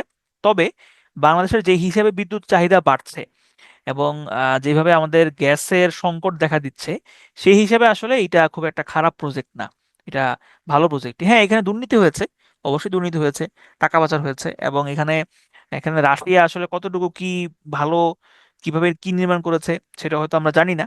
তবে এটা আমার কাছে মনে হয় যে বিদ্যুতের চাহিদা পূরণ করার ক্ষেত্রে খুব একটা আসলে খারাপ না। অনেকে যেটা মনে করে যে এখানে হচ্ছে ইয়ে হইতে পারে, দুর্ঘটনা হইতে পারে, তারপরে হচ্ছে এই দুর্ঘটনায় ওই যে আম, ইউক্রেনের কি যেন জায়গাটার নাম, চেরনোবিল, চেরনোবিল যে দুর্ঘটনা, হ্যাঁ, সেটাও কিন্তু এই আহ, বিদ্যুৎ কেন্দ্রই ছিল, পারমাণবিক বিদ্যুৎ কেন্দ্র। সেখানে একটা ভয়াবহ দুর্ঘট- দুর্ঘটনা ঘটেছিল এবং ওই চেরনোবিল কিন্তু হচ্ছে এখনো ইয়া না, এখনো হচ্ছে লিভেবল না, ওইখানে ওই ওই জায়গাটাতে এখনো মানুষজন বাস করতে পারে না। এই আপনারা এটা দিয়েন না তো, আমি আপনাদের হচ্ছে ইমোজি আগামী ক্লাস থেকে বন্ধ করে দিব। এই ঘড়ির ইমোজি আমার কাছে খুব বিরক্ত লাগে। ইমোজি দেওয়া হয় হচ্ছে যে যে আপনাদের পালস বোঝার জন্য, যে আসলে পালস কেমন, আপনারা ঠিকঠাক আছেন কিনা।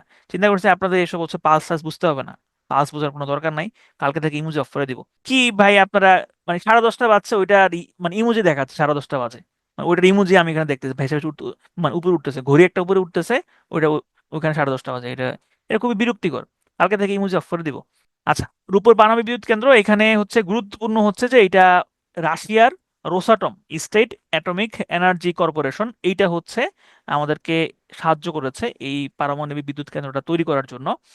এখানে খরচ হয়েছে কত, এটা আসলে গুরুত্বপূর্ণ না, নাইস টু নো। এখানে যেটা গুরুত্বপূর্ণ সেটা হচ্ছে এই বিদ্যুৎ কেন্দ্র উৎপাদনের মধ্য দিয়ে বাংলাদেশ পারমাণবিক বিদ্যুৎ উৎপাদনকারী দেশের তালিকায় হচ্ছে 33তম স্থানে স্থান করে নিয়েছে। এটা হচ্ছে খুবই ইম্পর্টেন্ট। মেট্রো রেল প্রকল্প, বাংলাদেশে মেট্রো রেল প্রকল্প টোটাল লাইন ছিল 6টা, মানে পরিকল্পনা ছিল 6টা লাইনের। এখন পর্যন্ত কাজ শেষ হয়েছে কেবল একটা লাইনের, সেটা হচ্ছে MRT 6। MRT 6 এই লাইনটার কাজ হচ্ছে শেষ হয়েছে। অর্থাৎ এখন আমরা যে লাইনটা দেখি সেটা হচ্ছে MRT 6 লাইন। তো এই MRT লাইন তৈরিতে আমাদেরকে সহায়তা করেছে, ঋণ দিয়েছে জাপানের জাইকা। এবং এই MRT যেটা হচ্ছে পরিচালনা করে যে কোম্পানি, সেটার নাম হচ্ছে Dhaka mass transit company limited, বা সংক্ষেপে হচ্ছে DMTCL।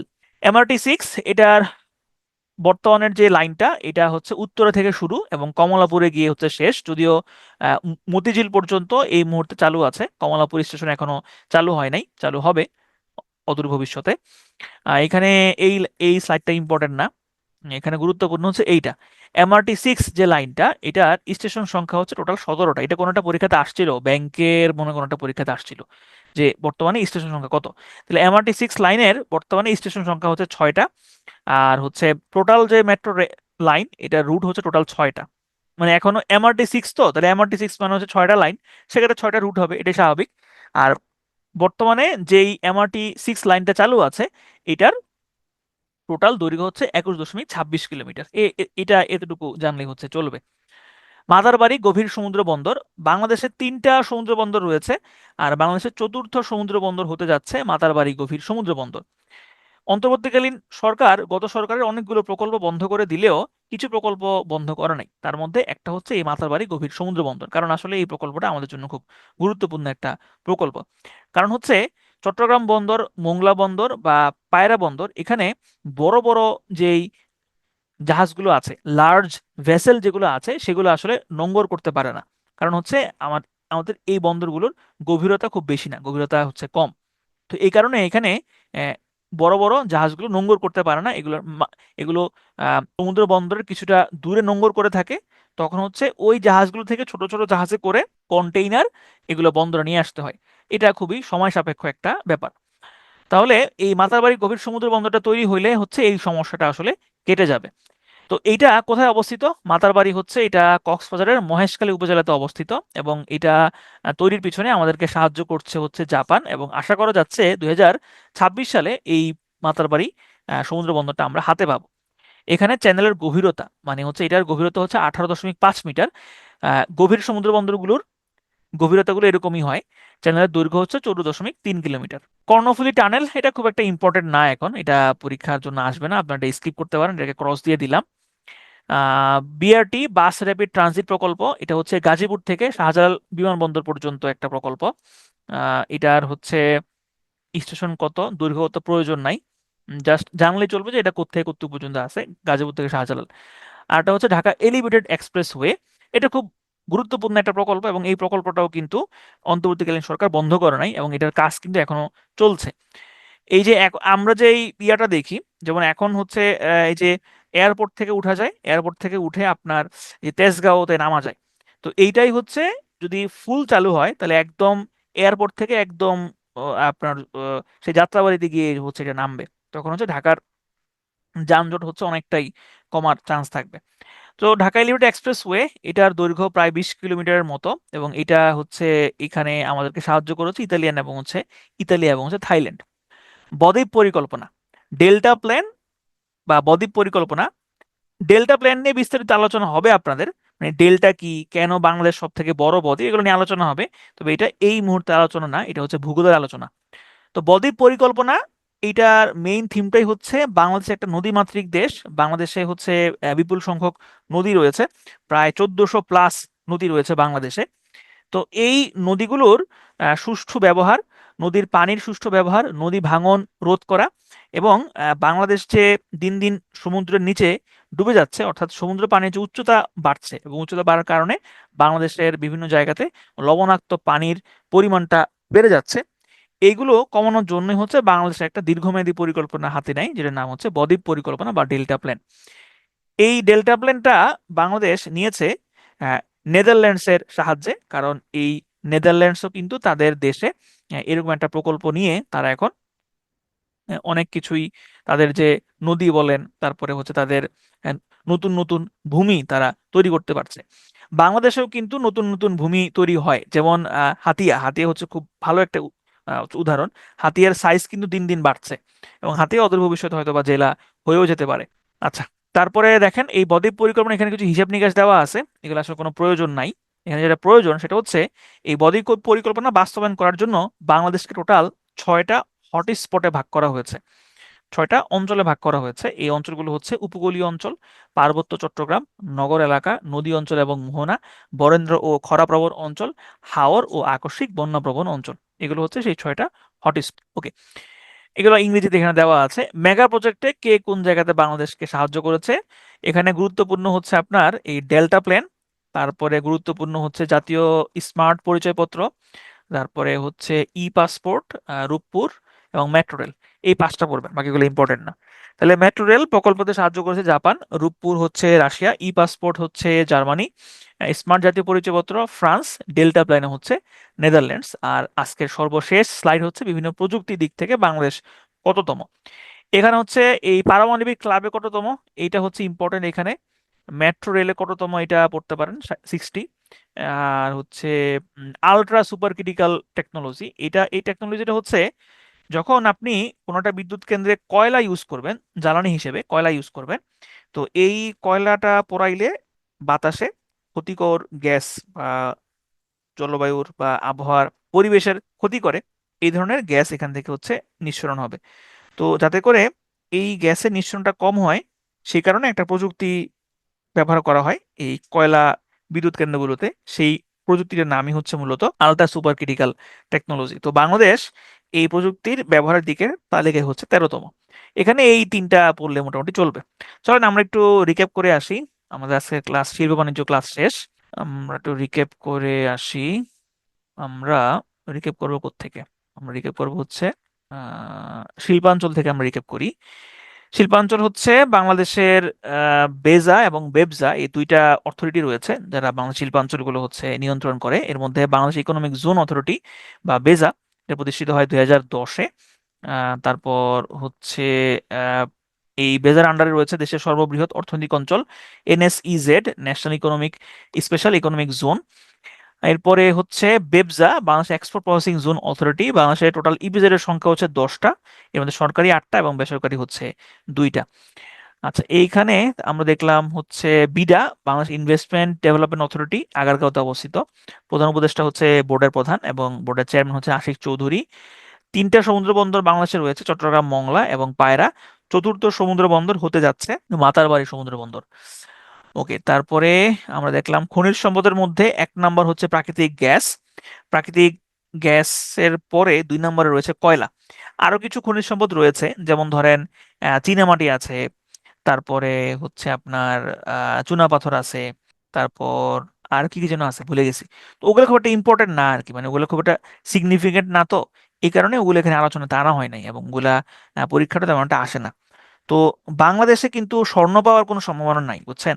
এটা আফসোসের বিষয়, ঠিক না? বাংলাদেশে কোনো স্বর্ণ নাই, কারণ স্বর্ণ পাওয়ার হচ্ছে জন্য যেই ধরনের এলাকাগুলোতে স্বর্ণ পাওয়া যায়, বাংলাদেশের সাথে ওটা আসলে মিল নেই। আর বাংলাদেশের আরেকটা ব্যাপার হচ্ছে যে বাংলাদেশের এই ল্যান্ডটা তো আসলে একসময় ছিল না, এটা তো সমুদ্র ছিল। এখানে পলি জমতে জমতে জমতে জমতে তারপরে হচ্ছে যে এখানে ইয়া হয়েছে, তারপরে হচ্ছে যে এখানে নতুন একটা ভূখণ্ড তৈরি হয়েছে। তবে একটা নতুন নিউজ যেটা দেখলাম, যে বাংলাদেশে রেয়ার আর্থ ম্যাটেরিয়াল থাকতে পারে, রেয়ার আর্থ ম্যাটেরিয়াল বাংলাদেশে থাকতে পারে। সেটা হচ্ছে যে যদি থাকে সেক্ষেত্রে খুব ভালো। তবে রেয়ার আর্থ ম্যাটেরিয়াল এখানে থাকা সম্ভব, বিশেষ করে হচ্ছে আপনার চট্টগ্রাম এবং সিলেটের যে বেলটা, এখানে থাকা সম্ভব। এবং এই যে রাখাইন, রাখাইনে কিন্তু প্রচুর রেয়ার আর্থ ম্যাটেরিয়াল আছে, এবং রাখাইনে কিন্তু এই কারণেই, রাখাইন নিয়ে চীনের আগ্রহ কিন্তু এই কারণেই হচ্ছে সব থেকে বেশি। রাখাইনে কিন্তু প্রচুর পরিমাণে প্রাকৃতিক সম্পদ আছে। তো রাখাইন, চট্টগ্রাম এগুলো তো আসলে একসাথেই, এগুলো একসাথেই ছিল। মানে রাখাইন ওই যে বলো না যে টারসিয়ারি যুগের পাহাড়সমূহ, এই টারসিয়ারি যুগের পাহাড়সমূহের মধ্যে কিন্তু এই চট্টগ্রাম, রাখাইন অঞ্চল এগুলো কিন্তু সবসময় একসাথেই ছিল। এবং এখানে যে আমাদের যে এখন যে প্লেইন ল্যান্ড, যে ঢাকা, তারপরে হইলো নোয়াখালী, ফরিদপুর, বরিশাল, এগুলো তো পরে হইছে, কিন্তু ওইগুলো আগে থেকেই ছিল। মানে ওই পাহাড়ি অঞ্চলগুলো আগে থেকেই ছিল। প্রাকৃতিক গ্যাস, বাংলাদেশের প্রথম গ্যাস ক্ষেত্র হচ্ছে 1955 সালে আবিষ্কৃত হয়, উত্তোলন শুরু হয় 1957। মোট গ্যাস ক্ষেত্রের সংখ্যা হচ্ছে 30টা। বিবিয়ানা গ্যাস ক্ষেত্র হচ্ছে আয়তন সব থেকে বড়। বাংলাদেশে গ্যাস গ্যাস সব থেকে বেশি ইউজ হয় বিদ্যুৎ উৎপাদনের ক্ষেত্রে। তারপরে আমরা দেখলাম হচ্ছে কয়লা। কয়লা, বাংলাদেশের টোটাল কয়লা খনির সংখ্যা বর্তমানে 5টা। সব থেকে আয়তনে বড় হচ্ছে খালাসপিট, রংপুর। মজুরি দিক থেকে সব থেকে বড় হচ্ছে জয়পুরহাটের জামালগঞ্জ। ওকে। জলবিদ্যুৎ কেন্দ্র কাপ্তাই, 1962 সালে হচ্ছে এটা নির্মিত হয়। মানুষের প্রথম কয়লা চালিত বিদ্যুৎ কেন্দ্র হচ্ছে দিনাজপুরের বড় পুকুরিয়াতে স্থাপিত হয়েছে। বাংলাদেশের প্রথম সৌর বিদ্যুৎ প্রকল্প চালু হয় নরসিংদী জেলায়। আহ, বাংলাদেশের 3টা বায়ু বিদ্যুৎ প্রকল্প রয়েছে, এর মধ্যে সব থেকে বড় হচ্ছে কক্সবাজার। সব থেকে বড় সৌর বিদ্যুৎ কেন্দ্র হচ্ছে গাইবান্ধা জেলার সুন্দরগঞ্জে অবস্থিত। পায়ের তাপবিদ্যুৎ কেন্দ্র পটুয়াখালীতে অবস্থিত, এটা নির্মাণে সহায়তা করেছে চীন। মাতারবাড়ি তাপবিদ্যুৎ কেন্দ্র কক্সবাজারের মহেশখালীতে অবস্থিত, এটা নির্মাণে সহায়তা করেছে জাপান, সিঙ্গাপুর। রামপাল বিদ্যুৎ কেন্দ্র বাগেরহাটে অবস্থিত। তারপরে হচ্ছে আমরা দেখলাম রূপপুর বিদ্যুৎ কেন্দ্র, এইটা রাশিয়া আমাদেরকে সাহায্য করেছে। মেট্রো রেল, এখানে সাহায্য করেছে জাপান। এখন পর্যন্ত একটা লাইনই চালু হয়েছে, মেট্রো রেল MRT 6। MRT 6 হচ্ছে এটার লাইনটা হচ্ছে উত্তর থেকে শুরু, কমলাপুরে গিয়ে শেষ হয়েছে, তবে কমলাপুর স্টেশন এখনো চালু হয় নাই। টোটাল স্টেশনের সংখ্যা হচ্ছে 17টা, এবং টোটাল দৈর্ঘ্য হচ্ছে 21.26 কিলোমিটার। মাতারবাড়ি গভীর সমুদ্র বন্দর, এটা হচ্ছে জাপান আমাদেরকে এটা সাহায্য করছে, এবং এটা হবে বাংলাদেশের চতুর্থ সমুদ্র বন্দর এবং স্বাধীনতার পরে দ্বিতীয় সমুদ্র বন্দর। এটা 2026 সালে চালু হওয়ার কথা রয়েছে। তারপরে আমরা দেখলাম হচ্ছে বদ্বীপ পরিকল্পনা, এটা 100 বছরের একটা পরিকল্পনা, এবং এই পরিকল্পনাতে আমাদেরকে সাহায্য করছে নেদারল্যান্ডস। তারপর হচ্ছে 6টা হটস্পটে ভাগ করা হয়েছে সমগ্র বাংলাদেশকে। এরপর মেগা প্রজেক্টের ক্ষেত্রে আমরা দেখলাম ডেল্টা প্ল্যান নেদারল্যান্ডস, স্মার্ট জাতীয় পরিচয়পত্র France, metro rail Japan, Rooppur হচ্ছে রাশিয়া, ই পাসপোর্ট হচ্ছে জার্মানি। আহ, তারপরে মেট্রো রেল 60তম হচ্ছে বাংলাদেশ। বিশ্ব পারমাণবিক ক্লাবে বাংলাদেশ 33তম। আলট্রা সুপার ক্রিটিক্যাল টেকনোলজিতে বাংলাদেশ হচ্ছে 13তম। এখানে কিছু কিছু আমাদের সংবাদ ছাপে যেগুলো আসলে খুবই মিসলিডিং, যেমন প্রায় এরকম সংবাদ ছাপে যে মেট্রো রেলে লস হচ্ছে। মেট্রো রেল এটা তার যে লাভ, কাঙ্ক্ষিত লাভ সেটা সে পাচ্ছে না, মেট্রো রেলে এটা লাভ পাচ্ছে না। ওইখানে হচ্ছে আবার মানুষজন, বাংলাদেশের মানুষের তো আইকিউ কম, আমাদের তো মানে আমরা তো আসলে লোয়ার আইকিউ পিপল, আমাদের আইকিউ এমনিতেও কম, বুদ্ধিশুদ্ধি কম। তো আমরা যাই ওখানে, অনেকে কমেন্ট করে, হ্যাঁ এই যে এটা একটা শ্বেত হাতি, শ্বেত হাস্তি, তারপরে এটা করা উচিত হয় নাই, মেট্রো রেল বন্ধ করে দিক, মেট্রো রেল পুরো ভেঙে ফেলা উচিত। আমি চিন্তা করি মানুষ এত বেকুব হয় কেমনে? মেট্রো রেল তো লাভের জন্য করে না, মেট্রো রেল করে হচ্ছে ওভারঅল জনগণের সুবিধার জন্য। এই যে হাজার হাজার লাখ লাখ কর্মঘন্টা বাঁচতেছে, মানুষের সুবিধা হচ্ছে, এটাই তো লাভ। লাভ হচ্ছে এইটা, লাভ তো হচ্ছে সামগ্রিক। যেই লোকের একসময় উত্তরা থেকে মতিঝিল আসতে লাগতো 3 থেকে 4 ঘন্টা, তার এখন লাগতেছে 30 মিনিট, তাইলে এটা লাভ না? তাহলে লাভ তো হচ্ছে এইটা। কোনো দেশের মেট্রো রেলে এরকম লাভ খোঁজে না, লাভটা হয় হচ্ছে জনগণের। জনগণের কর্মঘন্টা বাঁচে, জনগণের হচ্ছে যে ইফোর্ট, জনগণের কষ্ট কম হয়, হ্যাঁ সময় বাঁচে, জনগণের ওই সময়টা অন্য একটা প্রোডাক্টিভ কাজে মানুষজন লাগাইতে পারে। এবং ঢাকা শহরে এত আরো মেট্রো রেল থাকা উচিত, আরো এই যে 6টা, ওই 6টা আসলে হওয়া উচিত। 6টা হলে দেখা যাবে যে ঢাকার যানজট অনেকটা কমবে, প্লাস হচ্ছে ঢাকার যে উম, মানুষের কর্মঘন্টা, যে লাখ লাখ কর্মঘন্টা জ্যামে নষ্ট হয়, সেটাও আসলে অনেকাংশেই কমে যাবে। তো ঠিক আছে, এই হচ্ছে আমাদের আজকের সেশন। আমি আজকে আপনাদেরকে কথা বলার সুযোগ দিচ্ছি না, আপনারা একটু মানসিকভাবে প্রস্তুত থাকেন। অর্থনীতির যে ক্লাসটা সেটা যদি আমি আমি নেই, যদি সুস্থ থাকি তাহলে তো আমি নিব। তাহলে এটা একটা লম্বা ক্লাস হয়ে যাচ্ছে, প্রায় মোটামুটি 2 ঘন্টা। তো আমরা একদম ঠিক 9টা বাজে ক্লাস শুরু করবো, একদম ঠিক 9টা, 9টা মিন্স 9টা, 9টা বাজলে আমরা ক্লাস শুরু করে দিব।